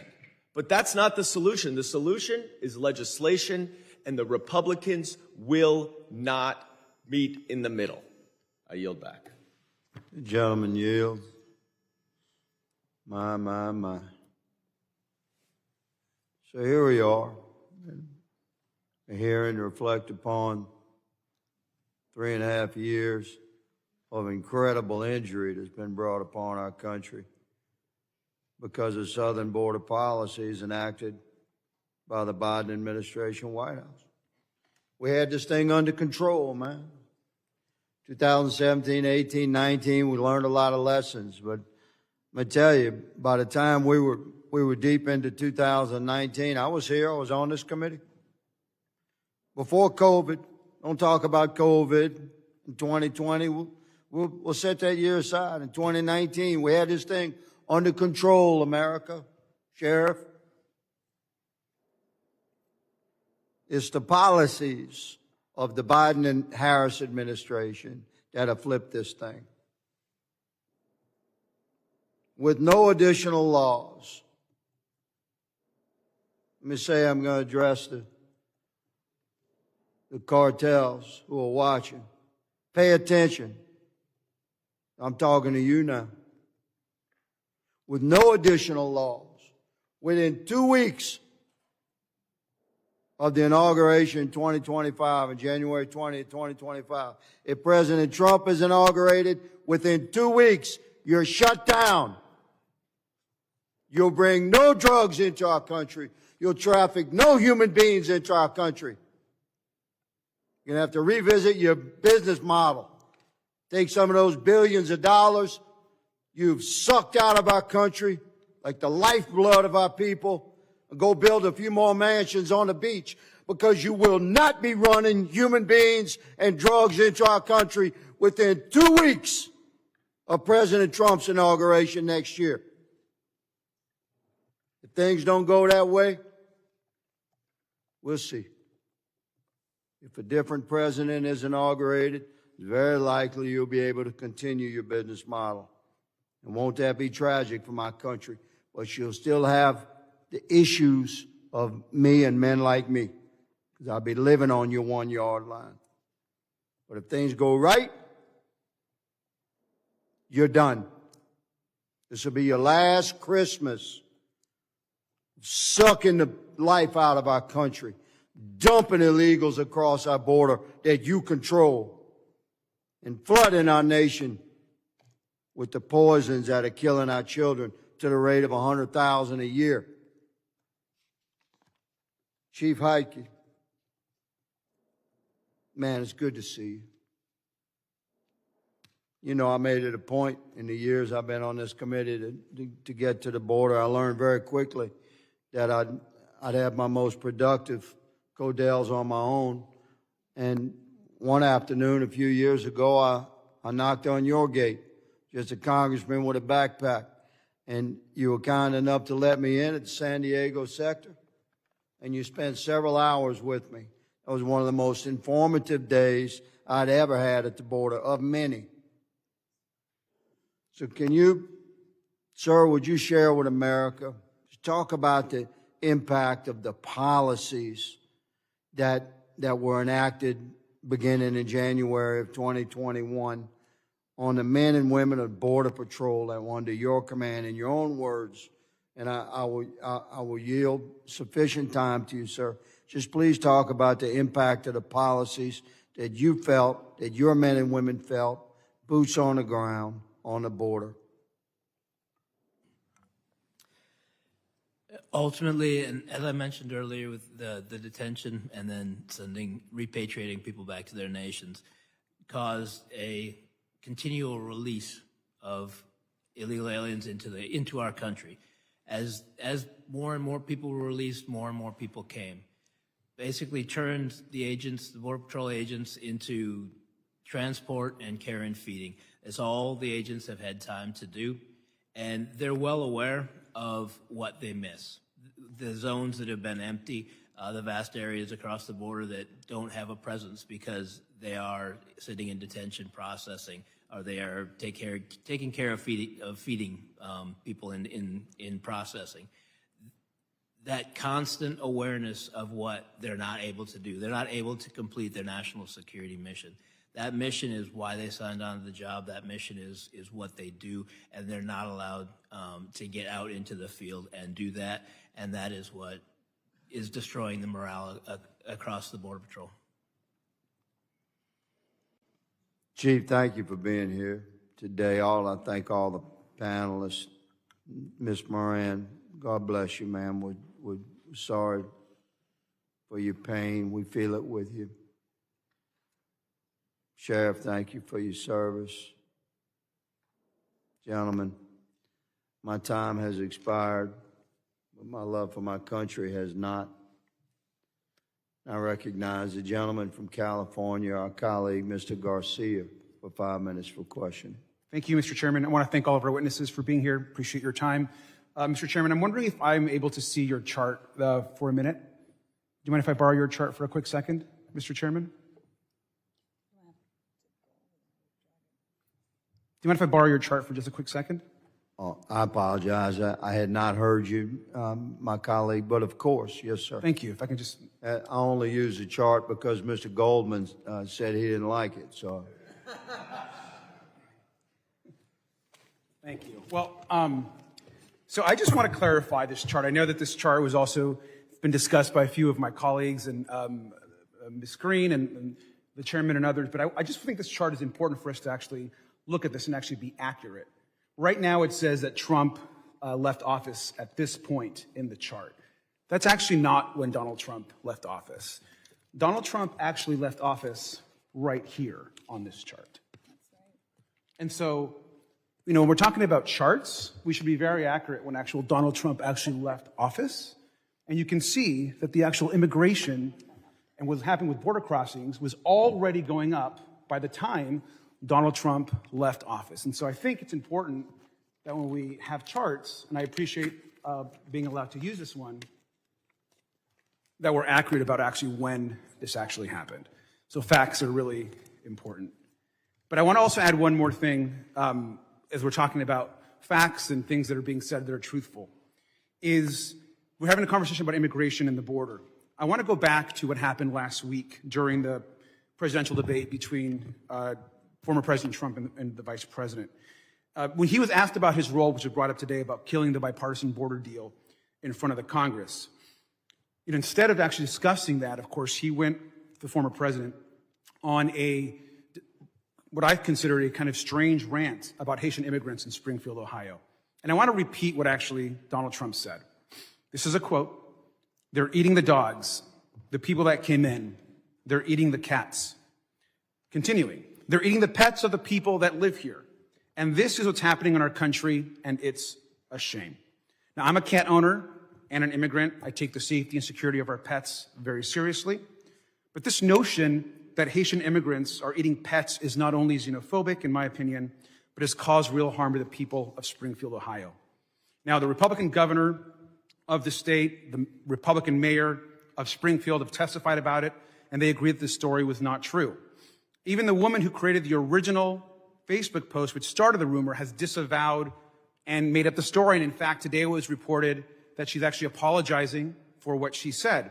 Now, Governor DeWine and the mayor of the city and the city manager of the city have all said there's no evidence for the story that Donald Trump discussed at the debate about immigrants eating cats and pets.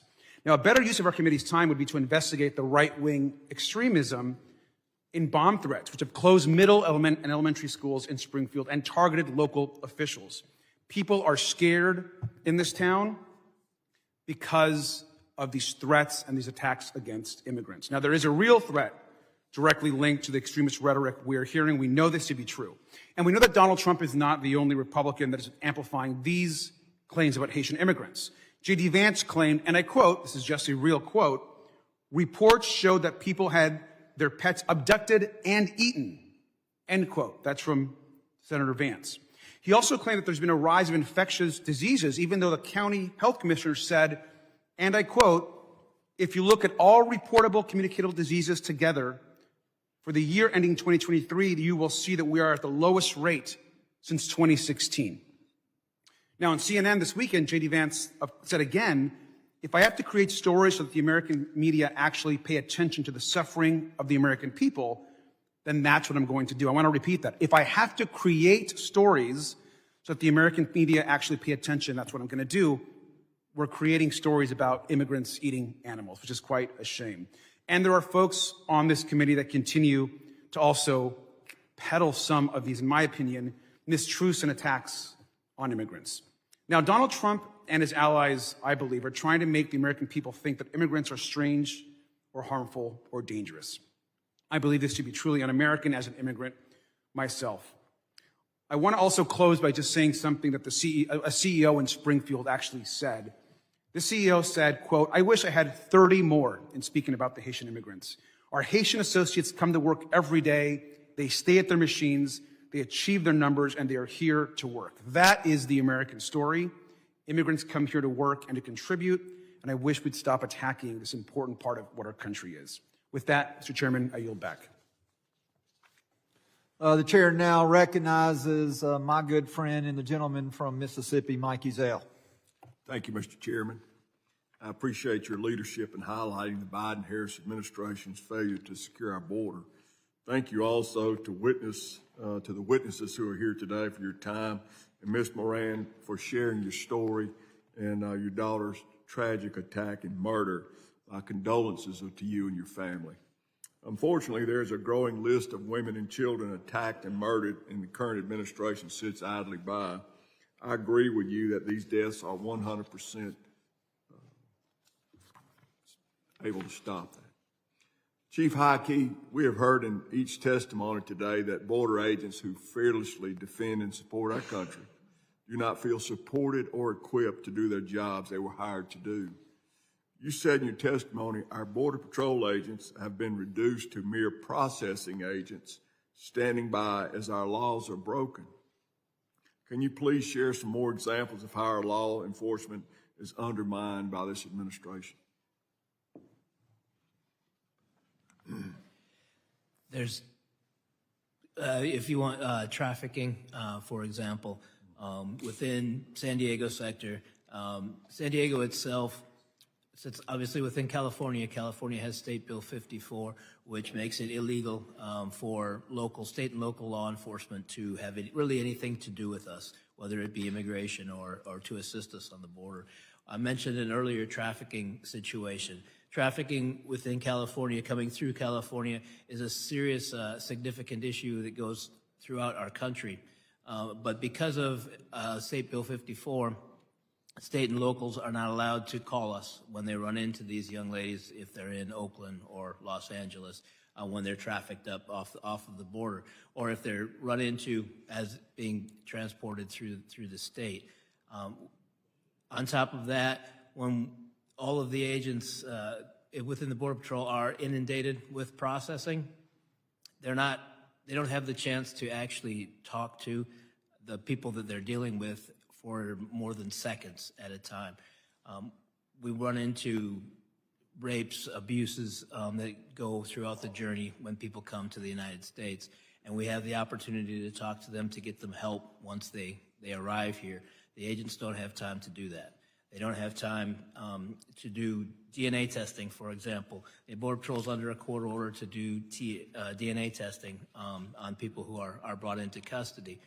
We did not have the time or the resources through 2022 or 23 to complete that at all in San Diego.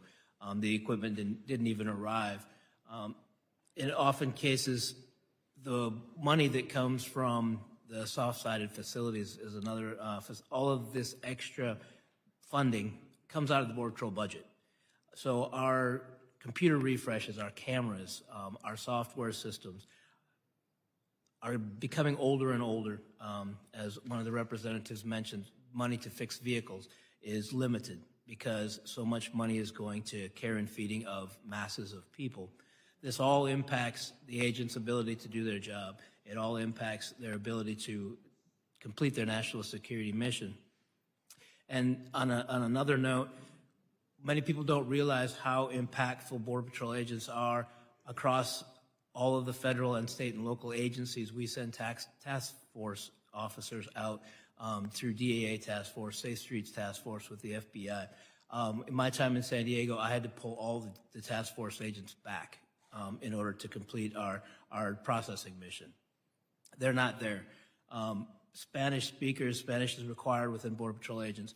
Many agencies across the southern border do not have Spanish-speaking officers. They rely on us for Spanish speakers, especially in task forces, to further their missions, whether it be drugs, even stolen vehicle task forces in San Diego, things like that. Those are all hampered because we've had to pull the agents back. What's this doing to morale? It destroys morale. The impact of not being able to do the mission that they were hired to do, and then they sit behind a desk in the office. Border Patrol agents come to the mission to be outside. It's outside, it's active, and they're actively completing a national security mission when now they sit at a desk and type. Ms. Moran, how does that make you feel that our Border Patrol agents are not being allowed to do their job and the morale is low after what you've been through? It makes me feel very sad. Sad that our government, you folks that have taken an oath to protect the American people, to protect our right to liberty and freedom, and you're not pointing fingers, but you're not allowed to do that because so much money is tied up doing all these other things, that the things that are really necessary, protecting the American people, isn't being done.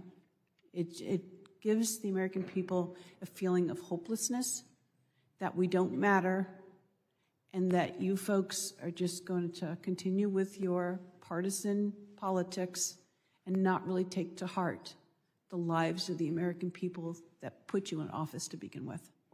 Thank you for that. And again, I'm very sorry for your loss. And as a former law enforcement officer myself, my number one priority was protect my county and my citizens. And I think our Border Patrol agents should be allowed to do the same thing. And thank you for that, Mr. Chairman. I yield back. Gentleman yields. I now recognize Ms. Ramirez from the state of Illinois. The state of Illinois and a daughter of immigrants. Yes. So thank you, Chairman. Over the last few months, my Republican colleagues, you could tell when it happened, have transitioned from using Secretary Mayorkas as a scapegoat for a global migration crisis to now Vice President Harris, who they have wrongfully labeled the border czar. They claim that they want today's hearing to be about policies. So I want to spend time talking about policies, certainly not charts, because we get the dates and the charts wrong here. At the taxpayer's expense, Republicans want to use mass deportation to rip families apart. They want to unconstitutionally strip citizenship from U.S. citizens who have immigrant parents. And they want to expand this border wall that has already cost about $45 million per mile. And folks, we've been talking about this in the last almost 2 hours here. None of this will fix our outdated immigration system that we haven't fixed since 1986 when I was 3 years old, or increase our ability to stop fentanyl trafficking, stem the unlawful flow of weapons across our border, and certainly it won't dismantle these cartels that we should be dismantling. Talking about immigration specifically, we have more than 30 years of data on enforcement-only proposals and policies based on deterrence work, and they simply don't work. Even these cruel actions of the former administration, they didn't actually reduce migration or improve order at the border. Instead, they've resulted in chaos and people forced to wait in unsafe places and women and children going through the worst cases and experiences, much like my own mother experienced when she crossed the border. So folks, we should be talking about creating legal pathways, and I understand that's Committee on Judiciary, and I wish that you and I were working on that. That is actually what we should be doing together, creating legal pathways, but it doesn't seem like that's what we want to do because vilifying immigrants seems to be the only priority in this committee and certainly with most of my colleagues on the other side. So, Sheriff Hathaway, I want to hear from you in the next minute or so. What should Congress be focusing on to secure the border and support border communities like yours? Well, specifically, there is a dividing line between federal and state law enforcement. The federal agencies in my town, federal officers, outnumber 30 to 1. There's 30 federal officers for every one local officer. So that includes one of the largest Border Patrol stations in the U.S. and the third largest that are both in my county. Large contingents of CBP, OFO. Those are the guys in the blue uniforms on the border that do the inspections at the ports of entry. And, frankly, I don't want to do their job, and they don't want to do my job. I do the same job as the 3,000 other sheriffs in the U.S. There's about 3,000 counties and 3,000 elected sheriffs in the U.S. I treat everybody the same. Our focus is violent crime and property crime. So, as far as it's up to you what you decide on the federal issues that have to do with the border, but to me, I don't see a bigger impact of, crime or property damage with anything to do related to the border. So financially, I don't need no more support. I don't need more legal support. But I do think Congress needs to solve the issues on the border to create legal pathways for workers. So, Sheriff, you think that this Congress should be focused on creating legal pathways, yes or no? That's correct. And you think that this Congress should do the thing it hasn't done in almost 40 years, which is actually fix the immigration system. Is that yes? Fix immigration, look at the Farm Modernization Act, and consider getting these agricultural visas in place. Got it. Well, I agree with those two things here, and I think that vilifying immigrants is really dangerous, and it actually reminds me it reveals for me that we have a short memory here. In the 18 and early 1900s, Italians, Irish, Germans, and others from parts of Europe who are the ancestors of many of the people in this room, whom you carry their last name now with pride, were treated as less than human. And if our country today were to suddenly face increased migration from that region, I would be with you protecting them like hell. So it's really hard for me to watch the very same grandchildren of these people who were harmed, who were neglected, who were abandoned and starved, doing the same thing to others that were done to their grandparents, which is why every single chance that I'm in this committee, I'm going to remind you of your roots, and I'm going to remind you that our job is to create the kind of policy so that we create legal pathways so that people that come to this country from Europe or from Latin America are able to come here, yes, the legal way, without experiencing the things they do at the border. With that, Mr. Chairman, I yield back. The gentlelady yields. I now recognize Mr. Strong, the gentleman from Alabama, for 5 minutes. Thank you, Chairman Green. Two, maybe. Two? We'll go. No, 5 minutes for his. We'll go quick. Mr. Desmond, you recently wrote that millions of local taxpayer dollars have been diverted to cover the cost of, associated with the mass immigration of asylum seeking immigrants, money that could have been better spent on our residents and vital services. Like you, I have serious concerns about the burden communities face as a consequence of this administration's border crisis, especially small and rural communities. News outlets in Alabama have reported that several communities have expressed concern over a steady increase in Haitian immigrants especially in rural areas with stretched thin resources. I've heard this very sentiment myself. There are countless examples of this administration's policies and failures that have gotten us to this point. One that has come to the forefront, and of course it's Cuba, Haiti, Nicaragua, and Venezuela, which at the end of July this year had paroled over 500,000 migrants into the United States. I sent my concerns about the CHNV to Secretary Mayorkas over a month ago. I wish I had an answer to share here today, but I have yet to receive a response from the Secretary. Barring that, Mr. Desmond, you unfortunately have firsthand experience with the border crisis this administration has brought on all of us. Can you speak to the cost your community has incurred as a result of the surge of migrants and how it has impacted the services provided to your residents? Well, thank you. The cost it is kind of hard to monetize because there's so many different agencies and so many different elements to it. But I can tell you specifically the San Diego County itself, we spent $6 million to set up a migrant receiving center for those being dropped here. And we only had it open for 4 months because we ran out of money. And yes, that money could have been spent on our roads, infrastructure, and parks. But we also have our hospital systems. Many people come across the border, they're injured because of their long journey. And I'm sure most of you have seen YouTube videos of people dropping their children or their loved ones over the fence. Many people have broken limbs, things like that. So we have many paramedic calls that actually go to the border. We also have fire calls. When people come over in the cold of night, they'll burn just about anything they can get their hands on to stay warm, which is, I understand, but we all have fire calls and potentially fires and structures that catch fire along the border. And also, just kind of the fear factor itself of people driving boats up onto our beaches and just walking unimpeded into our communities. So monetarily, also our San Diego airport has migrants sleeping and staying there. So that hurts our, we're a tourist town. That hurts our tourism. And you see migrants sleeping in the airport coming and going. So there's many, many factors. I don't have an exact number, but I know it's in the several millions of dollars that is costing our local taxpayers, and that money should be staying in San Diego County, not being spent on migrant and immigration issues. That's the purview of the federal government. I understand what you're talking about. I served 26 years in local government, 40 years as a firefighter EMT. I know firsthand what you're talking about, and I appreciate you being here. I also find it ironic that those responsible for this situation that you're in today, Vice President Harris, Secretary Mayorkas, are two of California's finest. It sends a clear message to every American that if they had allowed this to happen in their own communities, if they don't care about what's happening in their own backyards, why would they care about what's happening in Alabama? I think the evidence is obvious.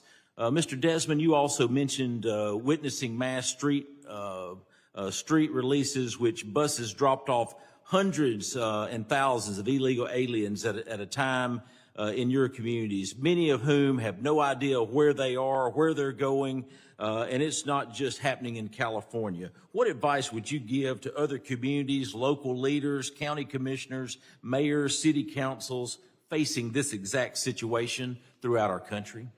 Well, please speak up and stop it from happening. I mean, there's not much we can do because we actually, when they started the drop-offs back in 2022, it was like 3 days before Christmas, didn't even have bathrooms. So we had to make sure all those types of facilities were there and available. And local communities, small cities and communities don't have the resources to immediately write those kinds of checks.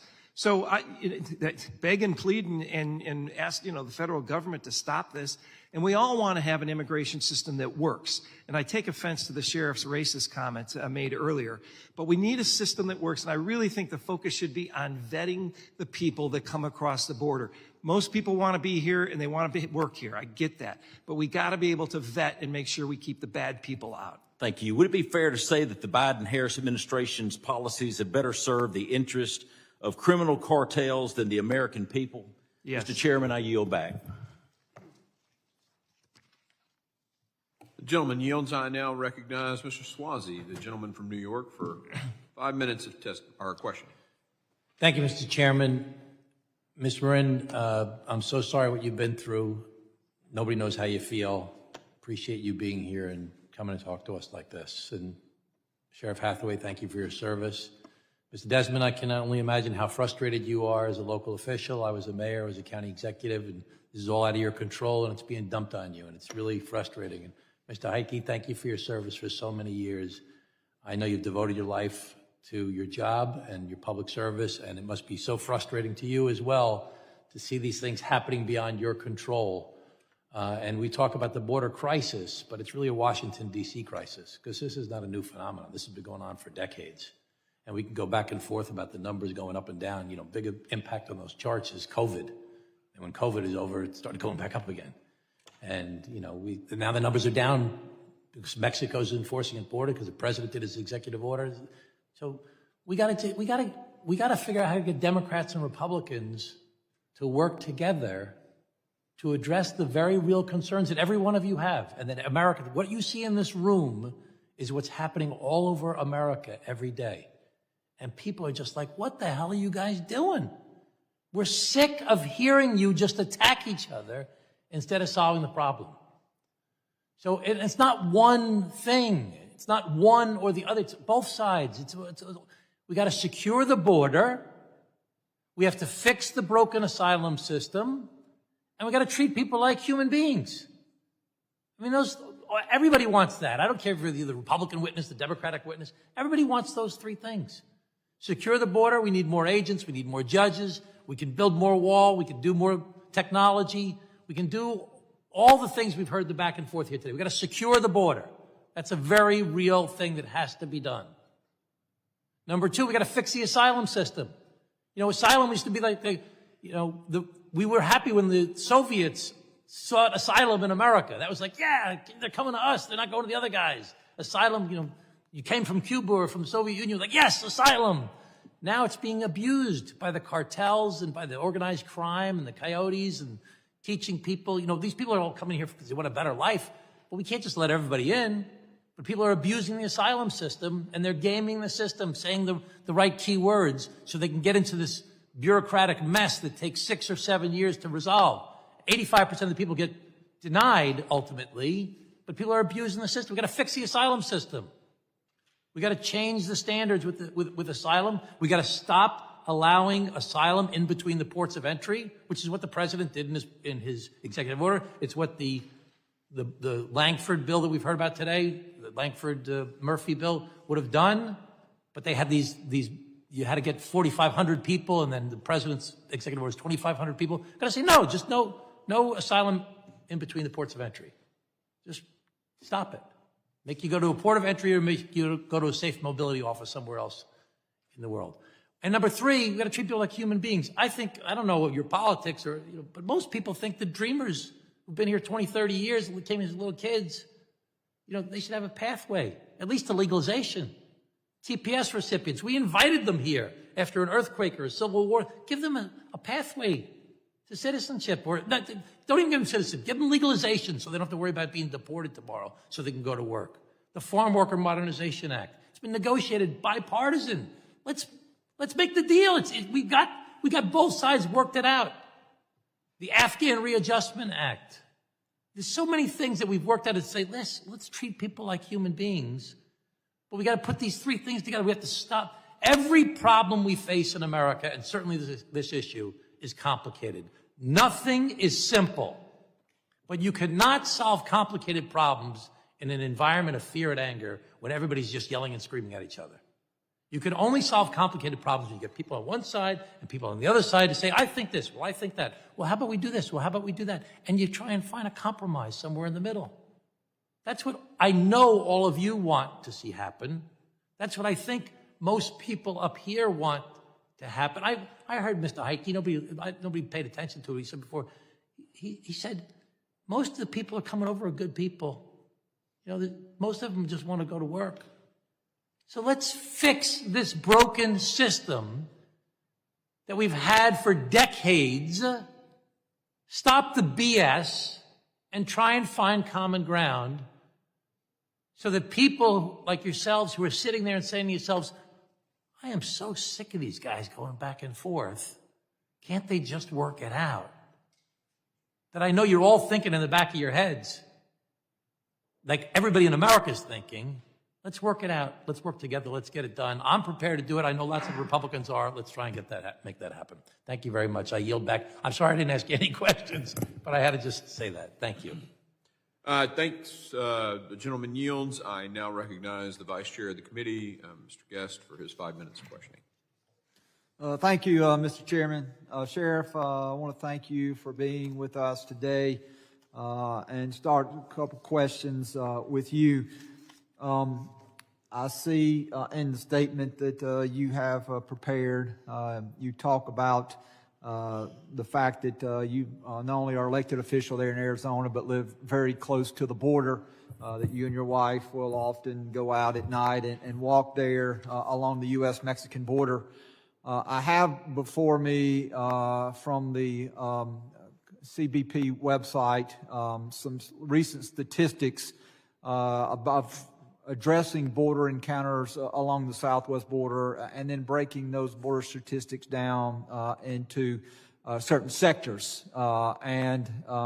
It shows that overall, over the last 12 months, that in many sectors we have begun to see a brief decrease in the number of border encounters. But the statistics put out by CBP show that in the Tucson sector, which encompasses a large portion of the Arizona border, we have seen a dramatic increase in the last year. The numbers for FY23 were 322,000. For FY24, it's 452,000. So a 40% increase in that sector, as we've seen the numbers decrease in the other sectors. And so since that is an area of your state, wanted to see if you can shed any light before the committee as to why we have seen such a substantial increase. And again, that is one of the only two sectors that we have seen increase numbers over the last year. So do you have any insight as to why there in the Tucson sector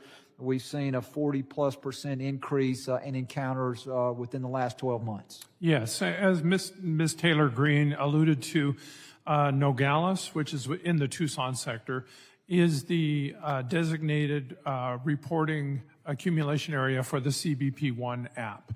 So it's the only place, the primary place for people who are claiming asylum.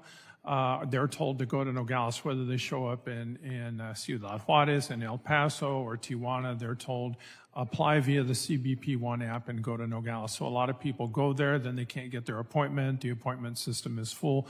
They walk across and they self-surrender to Border Patrol. So to me, that's been the main reason for the steady numbers in that sector. So they're being directed there by the administration? Is that correct? That the CBP-1 app, which is a smartphone app for asylum seekers, is not available along the border, but in Nogales it is. So they're all directed there, whether they start out making contact in Texas or Southern California, they're directed to that sector. And in the testimony of Chief Hinkie, he stated that one of the things that he thought that one of the things that had driven some of the surge in immigration was the decrease in detention beds. And I know that you had mentioned in your testimony, Sheriff, about the need for additional immigration judges, which I support. I support additional immigration judges because I know the statistics show that in some parts of the country that there's a 4 to 5 year backlog, and individuals, once they come across our country, their first court date at times can be as long as 4 or 5 years. And there is a substantial need for immigration judges. And so I don't disagree with that assessment. But I also agree with Chief Hinkie that detention beds are an important part of that solution. That as we have immigrants who are coming across the country, particularly many of which we are not, in my opinion, properly vetting, and I think that we have case after case of immigrants who have not been properly vetted, who have been allowed in the country that never should have been in. If we had detention beds available so that we could properly vet those immigrants and then have a process for those claims to rapidly be heard, that some of the situations that we see would not have occurred. And so what are your thoughts on additional detention beds? Is that, and I'm not saying that's the only solution. I'm not saying that there's one silver bullet, because I don't believe that. I believe that there are a multitude of factors that Congress must take into play if we are going to try to solve this problem. But do you support additional detention beds for the proper vetting and to expedite those individuals who are incarcerated and in those detention beds to be quickly brought before an immigration judge? Yes, if I can speak a little bit behalf on the current sector chief in the Tucson sector, Sector Chief Maudlin. He has properly stated that, look, my officers aren't trained to be detention officers and babysitters, and they've had to do this detention function, and they've also been moved oftentimes on TDYs to the Rio Grande Valley and to different areas. So it's not really a function that Border Patrol was trained for. I'm sure Chief Heitke could attest to the same thing. It really should be handled by another agency. Yes, that is a valid concern, but it's not something that Border Patrol is trained for. Like Sector Chief Maudlin has always told me, I want my officers back on the line, not sitting here functioning as detention officers. Thank you, Mr. Chairman. I'm out of time, and now yield back. Gentleman yields. I now recognize Mr. Burkeen for 5 minutes of questioning. Thank you, Mr. Chairman. Mr. Marin, did I pronounce your name correctly? Is it Marin? Morin, it's French. Morin. Thank you very much for being here. The fact that your daughter was killed by an illegal alien, sexually assaulted, do you think that the media is paying attention to these stories to the level that they need to? I do not, and the reason why I say that is because there's been 4 or 5 that have really hit the media, and it's because there are mothers that are speaking out and not stopping. But there are a lot of women that are assaulted every day, and I think because they're assaulted, but maybe perhaps because of shame or fear, they're not reporting the assault, or it's a local police matter that doesn't necessarily hit national news, so it might just be local news, and or they don't have DNA because they're not able to track these immigrants that have come into the country, and because they don't know their name, they don't know where they're from, they collect DNA from the crime, but then they don't know where else to go with it, that they just kind of like hang in limbo. But there are women that are being attacked every day.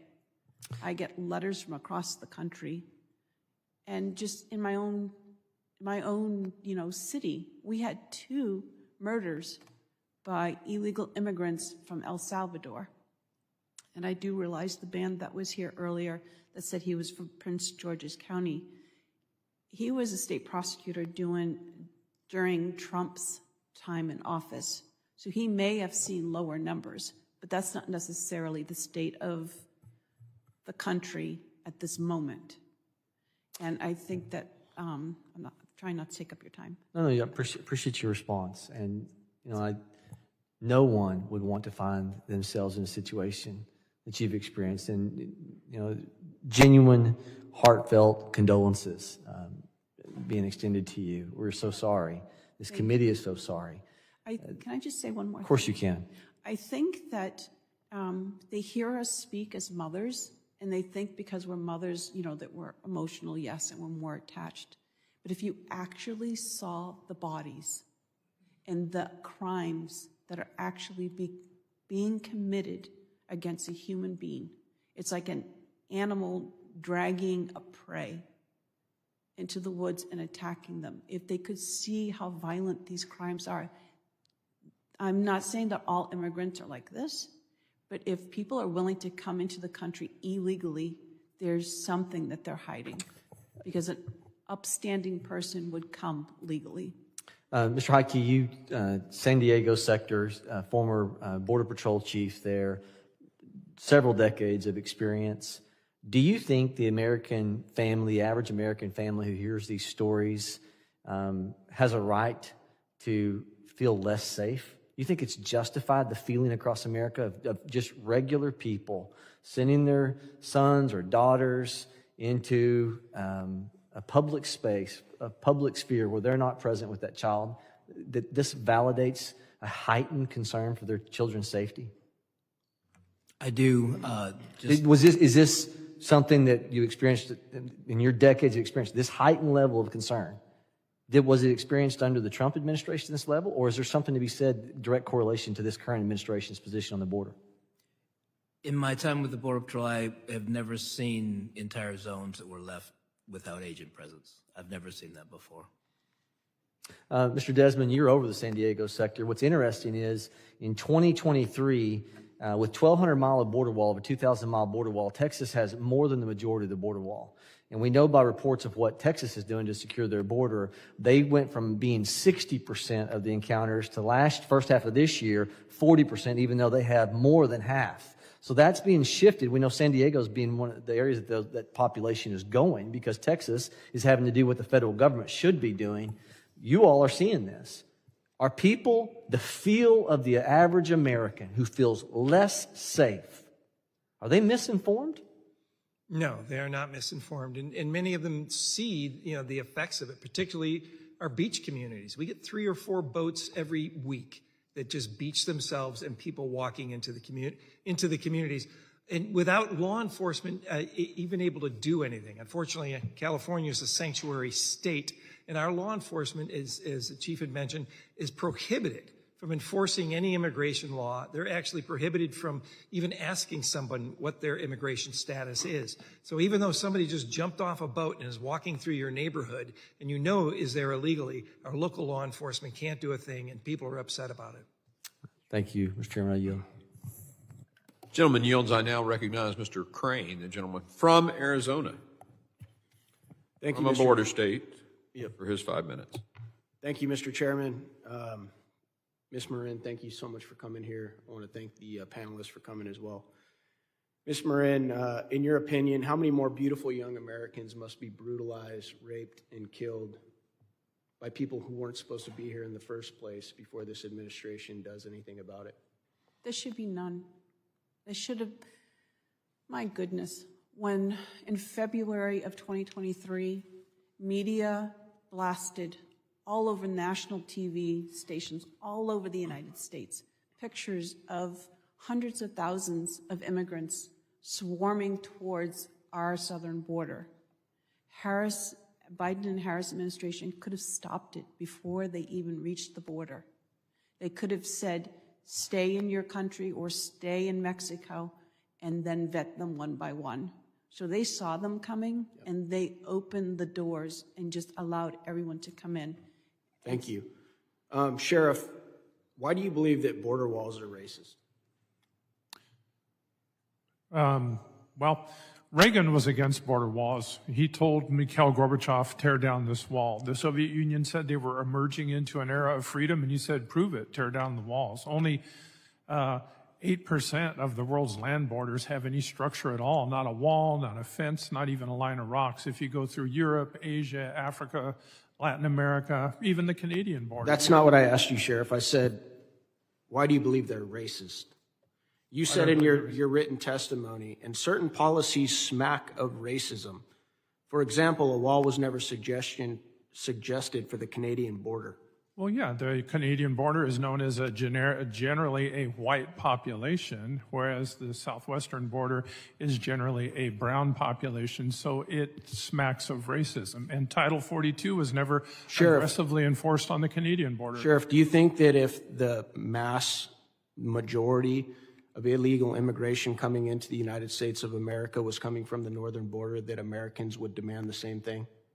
I don't know. I think you probably do know that, sir, because it's not about race with the American people. Matter of fact, most American people support legal immigration. It's the illegal immigration. It has nothing to do with race. Sheriff, do you have a wall at your house? A what? Do you have a wall at your house, No, Sheriff? I do not. Do you have a front door on your house? Yes, I do. Why not just leave it open, Sheriff? I leave it unlocked, but, you know, I do have a door. Yeah, most people have walls and doors on their house, not because they hate the other people on the outside. It's because they love the people on the inside, Sheriff. What about prison? What about prisons, Sheriff? They have walls around them as well. Are those racist? No, I would say they're not. Yeah, they're not. What about the White House? It has a wall around it too as well, doesn't it? Do you think that's racist? Do you think I didn't say that walls are generically racist. Okay, well you said and certain policies smack of racism. Yes, it does. Right. We're opposing a wall on the southern border and not the Canadian border. Well, I just Smacks told of you racism. where's the majority of illegal immigration coming into the United States, sir? Northern or southern border? Go ahead. Probably the southern border. Yeah, you know it is. Okay. Thank you. All right. Sheriff, did you have to swear an oath to the Constitution of the United States to become sheriff?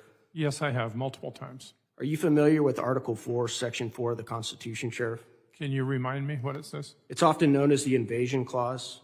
The U.S. government guarantees the protection of our states from invasion and domestic violence. Yes, I've heard that. Okay, so could it be, Sheriff, that part of the reason we suggested a border wall, because anybody that knows security understands that a wall is just one part of a security system designed to keep our citizens safe of all races? Could that be it, Sheriff, and maybe not racism? No, I don't think there's an invasion, and there's not a clause been activated in the Constitution that, you know, suggests that this is an invasion. It's not an invasion. Yeah, it's the same thing I've seen my whole life. Yeah, well, I think Miss Morin and other moms who have lost their children brutally raped, murdered, drug off into the woods would highly disagree with that comment. And if you looked at the data and the graph that's been presented here today, it's obviously an invasion. It's not a so military much so, invasion. hold on, I'm not done yet. So much so that Kamala Harris has actually changed her position now on border security because she realizes what a complete catastrophe it is. Mr. Heidke, you've been a Border Patrol chief. Do you agree with Sheriff Hathaway here that implementing a wall as part of a security system is racist? No, I do not. Have you ever seen a wall that stopped one race of people from getting in and allowed other races of people to come into the country? Have you ever seen that? No. Didn't think so. Thank you, Mr. Chairman. I yield back. Gentleman yields. I now recognize the gentleman from New Jersey, Mr. Menendez, for 5 minutes questioning. Thank you, Chairman. Thank you, Ranking Member. Thank you to our panelists. This is my first term in office. And I represent a district where over 40% of the people that live there were born outside the country. So I care deeply about our immigration policy. The first trip I took as a member was to our southern border, because I care that we get it right there as well for our border communities and for our communities throughout the country. I care about both parts of this conversation. The other week, we remembered those who were lost in 9/11. This was a select committee after 9/11 to make sure that we protect the homeland from threats, domestic and foreign. And I had great hopes that this committee would be a place that we could engage with our colleagues in a meaningful way to take on these challenges.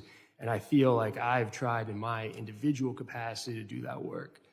But there's a long history on this committee, this Congress, of opportunities to come together where we've not been met halfway. We marked up H.R. 2, the Republican priority bill on the border, which would have caused the loss of human life on American soil because of the handcuffs that they would have put on NGOs that operate along the border to help other human beings. We've talked about the funding request that the president has made for more CBP officers to ensure that we have the latest technology for fentanyl detection. It was ignored. I know other colleagues have talked about the Senate border deal that was negotiated with Republicans, one of the most conservative Republicans in the Senate, never even got to the House. We consumed this committee's staff with an impeachment of Secretary Mayorkas. I think there were 5 impeachment reports that they put together to try to make the case. They didn't call one constitutional expert to come talk about high crimes and misdemeanors. I mean, so when we as Democrats are frustrated, we share the frustration with the American people who look to us and want us to get things done.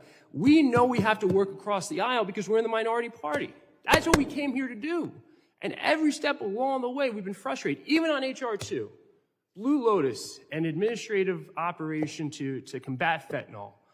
I introduced an amendment to give legislative authority for future administrations to do the same program. Not a Republican voted for it.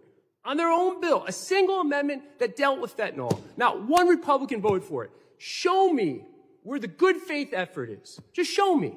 Because we have done the work. You've listened to all of our colleagues who are frustrated.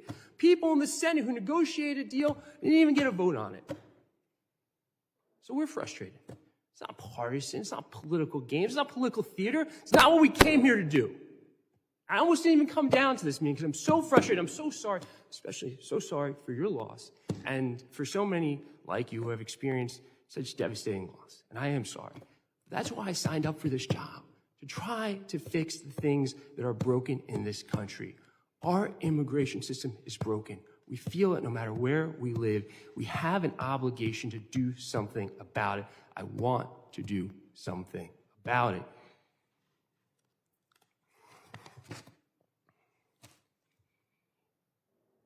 I believe we have folks who have worked in CBP. We have folks who are sheriffs.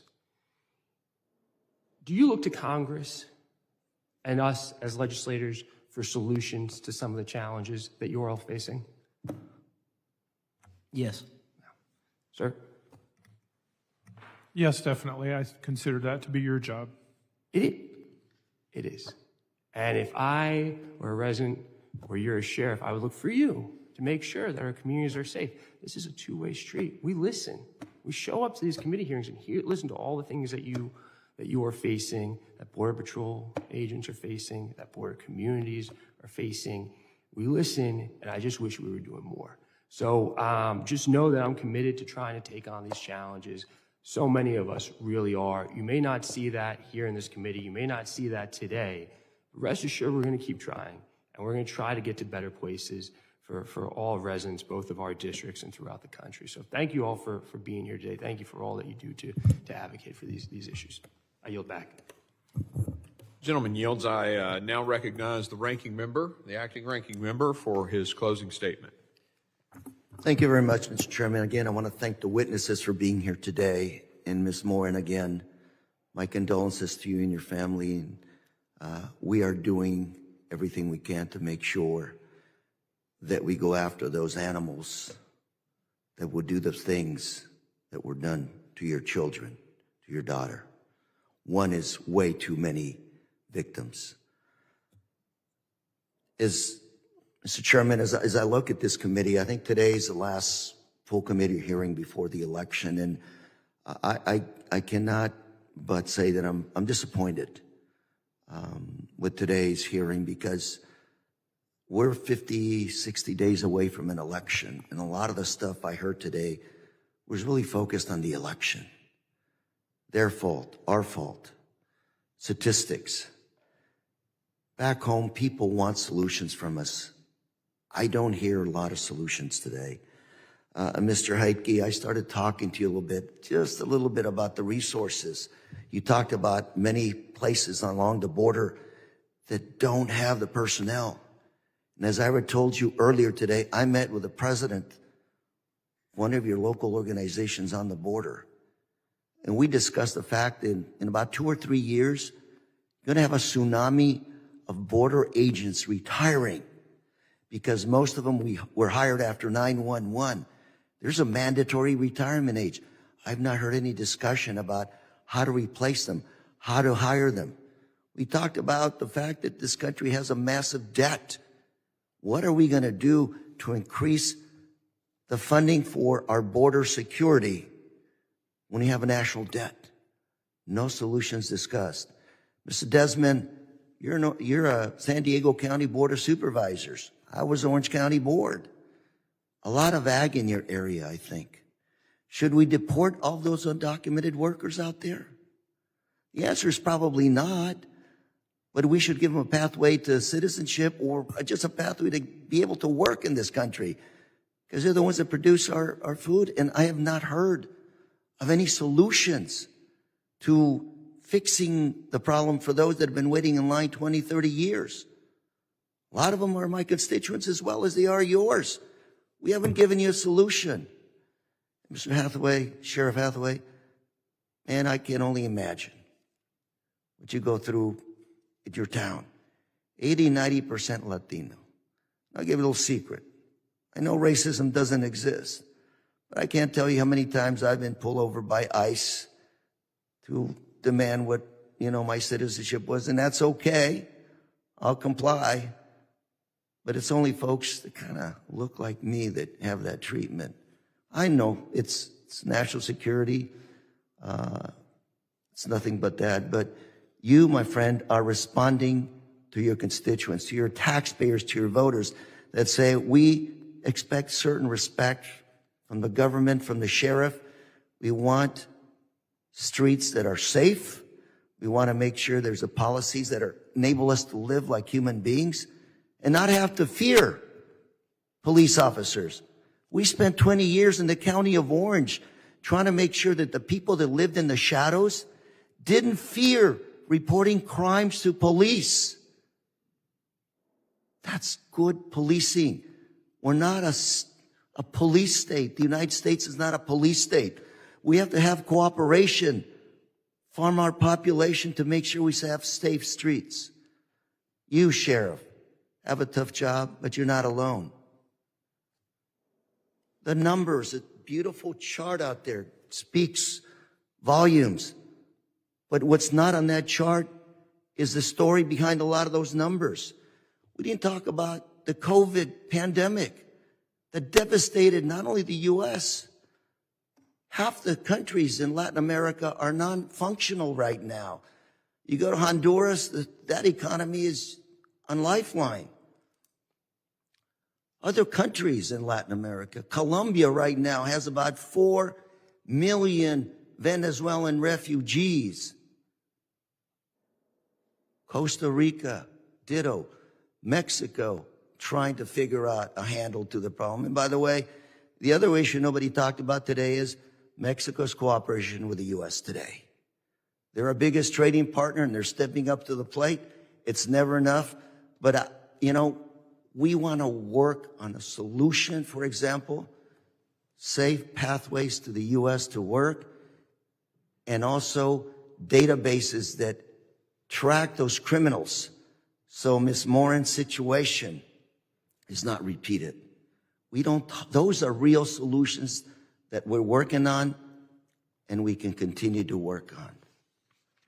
Dreamers, okay? That population of kids who are here, now adults, some of them that actually have made the ultimate sacrifice in the military for our country and whose families are still living in the shadows. It's not an issue for Homeland Security, but it is connected to Homeland Security. Former Secretary of Homeland Security, General Kelly, who used to be President Trump's chief of staff, would say border security does not start or end at the border. If anything negative gets to the border, you're already too late. And he was in charge of Southcom, which is the Southern Command, U.S. military in Latin America. He understood that it wasn't about the border, but it was about the region. I didn't hear any discussion about these issues today. And Mr. Chairman, we've got a lot of work to do. It's not your fault. It's not their fault. It's our job to fix these problems. The American taxpayers are asking us to be practical and do it. 60 days out, and we're talking essentially political rhetoric here about the election. Senator Langford is a guy I talk to a lot. He put his neck out in the line as an elected official to come up with an immigration solution. He really worked hard. And I looked at and I said, Jim, you really going to go out on the limb here, man? Nobody's been able to succeed for 30 years. He said, this is the right thing to do. An immigration solution, a border solution. And then former President Trump came out and said, kill it.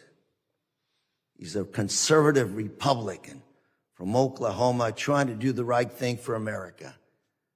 And that's what his reward is. We have to change the rhetoric. We're all Americans. We are all expecting our federal government, the United States Congress, to solve the problems. You know, most of us here are married. Do you ever go home and say, I get 100% on the decisions with my wife? Your spouse? Of course not. You negotiate the deal, and if you get most of it, you've cut a good deal. You don't agree 100% with your wife, with your spouse when you're cutting the deals. Why do we expect to come to Congress and agree 100% with the other side? Hope we can move forward. Homeland Security was designed, this committee, that agency was designed after 9/11 to work together, not as a partisan committee, but as a committee that worked across the aisle to protect Americans from foreign and domestic terrorism. We have to get back to doing our job and doing it right. We've got the Secret Service that's also under our jurisdiction, and they're having a hell of a time protecting our presidential candidates. And those two articles I submitted for the record today are a glimpse that the rest of the world is scared to death because they see our American democracy on the brink of failure. And that does not speak well of the job we are doing here in Congress. Put partisanship aside and start working to stabilize this country and do what our taxpayers expect us to do. Thank you, Mr. Chairman, and I yield. Gentleman yields. I now recognize myself for a closing statement. I want to thank you all for attending today. Very important hearing, and I especially thank our witnesses, Chief Heike, Supervisor Desmond, Ms. Morin, Sheriff Hathaway. Your testimonies, they've certainly stuck with me, and I know will continue to deeply affect the American people. Ms. Morin, my heart is with you and your family. I want to thank you for your courage today to tell Rachel's story. What happened is unimaginable. You're right, it was completely preventable. There are tons of stories like yours, thousands of American families. We have to put a stop to this. And to hear today from you that the person who did this to your daughter walked across our southern border, a policy that had been in place to do DNA testing, would have identified him as a murderer fleeing his own country, a policy that was done away with by this administration, led to the death of your daughter. And it'll be real hard to convince me otherwise. Mr. Heike, thank you for your valuable testimony. I want to thank you for your years of service to the country. You've kept our nation safe through 5 administrations.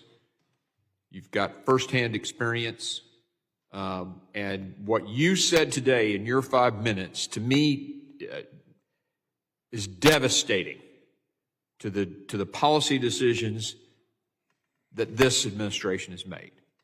You were very clear that they decreased returning people to other countries. They decreased detention, and it was purposeful policy changes, intentional. It led to massive increases in migration to our country. Then you were told to hide it so the media couldn't see it. You shared stories of human trafficking, sex trafficking of little girls. Secondary to this wave, because you're overwhelmed with resources, which was secondary to the policy changes. You told us today of the incredible, tragic increases in suicides amongst Border Patrol, and your exact words in your testimony correlated directly to the increase in migration caused by those failed policies and the removal of policies.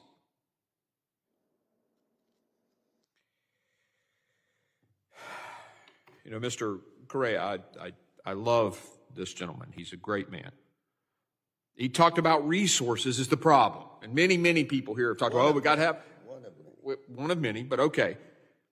But if you implement policies and refuse to let people do their job, more people aren't going to solve the problem.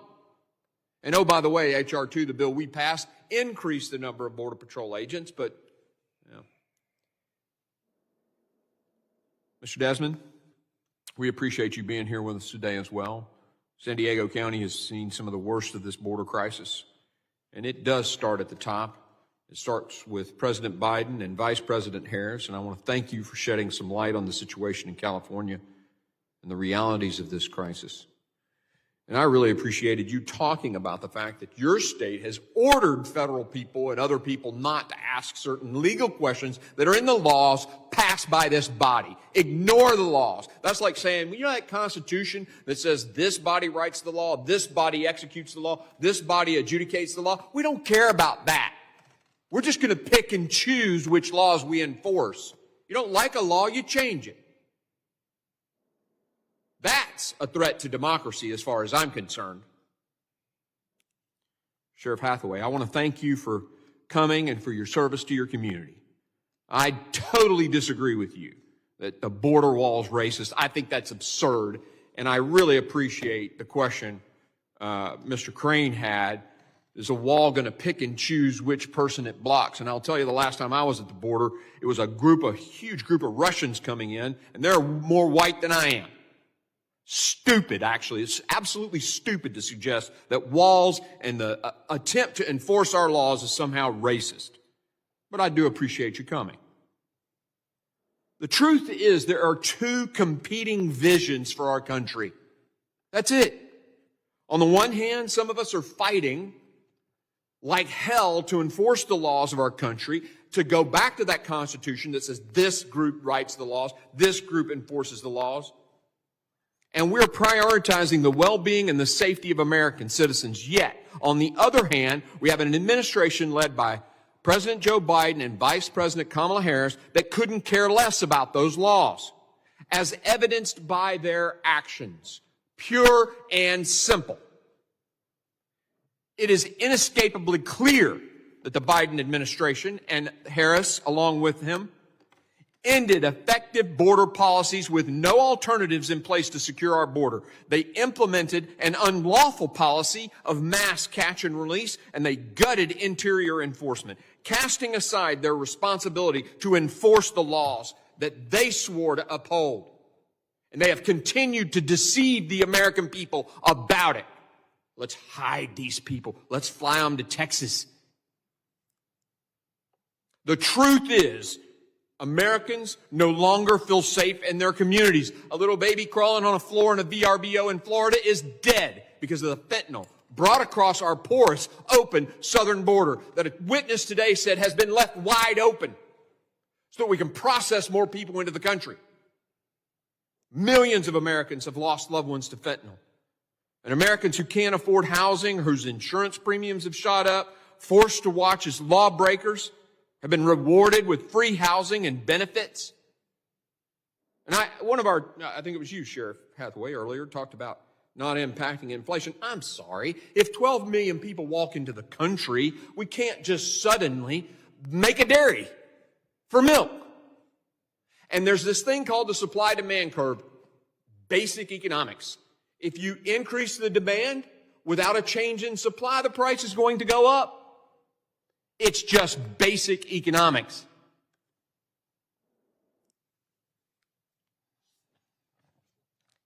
You know, I thought spending almost 2 years investigating this border crisis would have more of an impact on the other side of the aisle. I thought laying out the human cost of this crisis, bringing in people like Ms. Morin, especially the cost of innocent women, children being trafficked, would have an impact. I thought telling the stories of those who've been victimized by criminal illegal aliens would weigh on their conscience. I thought bringing recognition to the memorandum written by the Secretary telling his people to ignore the laws passed by Congress and let felons into the country instead of detaining them would make a difference. I thought laying out the financial cost of this crisis to the American communities would make them think twice. I thought explaining how the crisis is overwhelming law enforcement officers would garner a little sympathy. I thought laying out in painstaking detail how this crisis is compromising our national security. 8 ISIS guys caught in New York. Jordanians trying to storm a military installation. And the ISIS guys used the CBP-1 app. I thought it would be a wake-up call to the administration. I was wrong. Instead, we've been ignored and we've been maligned. This administration is just as unwilling to end this border crisis as it was when we began these investigations. And that crappy bill put together in the Senate to give them justification that didn't pass the Senate, by the way. So we talk about how, we should have. It didn't even pass the Senate. Of course, they bring up the cat story. I don't care about that. I care about Laken Riley, who is dead. I care about your daughter, who is dead. Let's talk about that. Instead, they're talking about all this other stuff that just doesn't matter. It's clear to me, to this committee, to Congress, and the American people that Biden-Harris administration is hell-bent on keeping our borders wide open. This deception with the CBP-1 app it's not decreasing the flow, it's characterizing them in another way.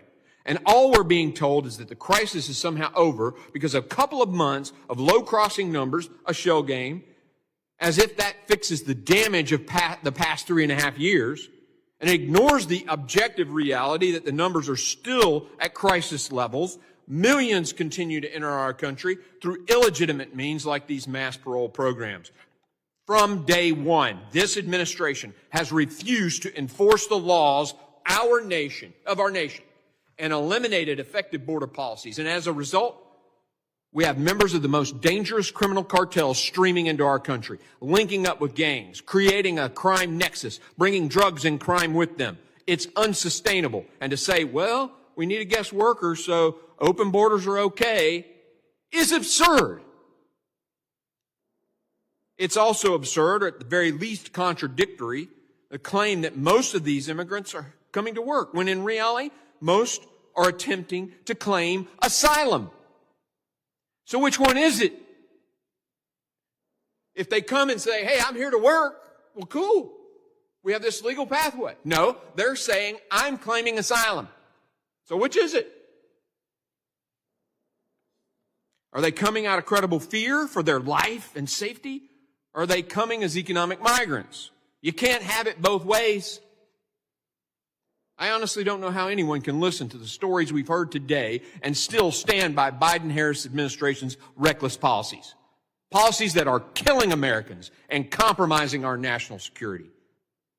Exactly 1 week ago, members of this committee went to Ground Zero, the World Trade Center, to remember Americans killed on 9/11 and to honor the first responders who gave their lives, 19 men, that's all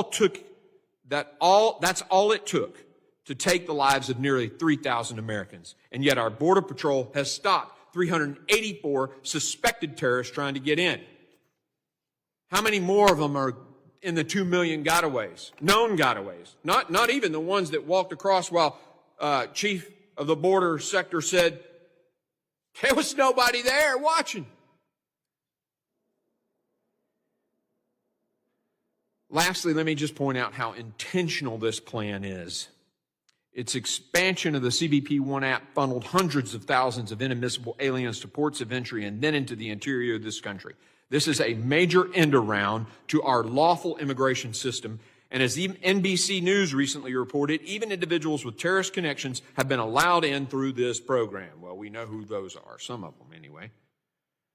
Additionally, massive fraud was discovered in the Cuban, Haitian, Nicaraguan, Venezuelan mass parole program, which allowed 30,000 inadmissible aliens into the country each month. Yet it's back up and running, even after reports from the folks at DHS claim they knew it's against the law. And after reports that the CHNV parolees have committed grave sexual crimes since arriving here. Simultaneously, this administration allows border wall materials to rust in the desert instead of choosing to build the wall we've already paid for. In short, the Biden-Harris administration is doing everything in its power to perpetuate this border crisis, and any claims to the contrary is misleading at its least. The truth is that even if President Biden shuts the border down tomorrow, it will not undo the damage this administration has caused over the last 3.5 years. Rachel Morin's death can't be undone.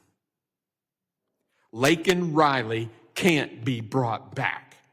And the heartbreak felt by those who have lost a loved one because of this border crisis cannot be fixed. How many times have we sat here and held hearings over the lawlessness of this administration and its refusal to obey the laws and secure our borders? We've passed legislation only to be ignored by Democrats. We've held cabinet officials accountable, again, ignored by Democrats. It was brought up today by one of my colleagues about this impeachment. I'm sorry. If you have a cabinet secretary who just gets to do whatever they want and not follow the laws of Congress, why do we have a Congress in the first place? But I guess Congress don't feel offended, right? Because the president was told by the Supreme Court he can't pay off student loans. He said, I don't care, I'm going to do it anyway. I guess we don't need a Supreme Court either. We should just have a king. It doesn't have to be like this. It cannot continue to be like this. And I'm going to fight as long as I have the strength to ensure that we return to some form of law and order and sanity on this issue. There has to be change. Something has got to give. We need to secure our border, and we need to do it now. I thank the witnesses for their valuable testimony and the members for their questions on both sides. The members of the subcommittee may have some additional questions for the witnesses. We'd like to ask the witnesses to respond to those in writing. Pursuant to Committee Rule 7D, the hearing record will be held open for 10 days for those. Without objection, this committee stands adjourned.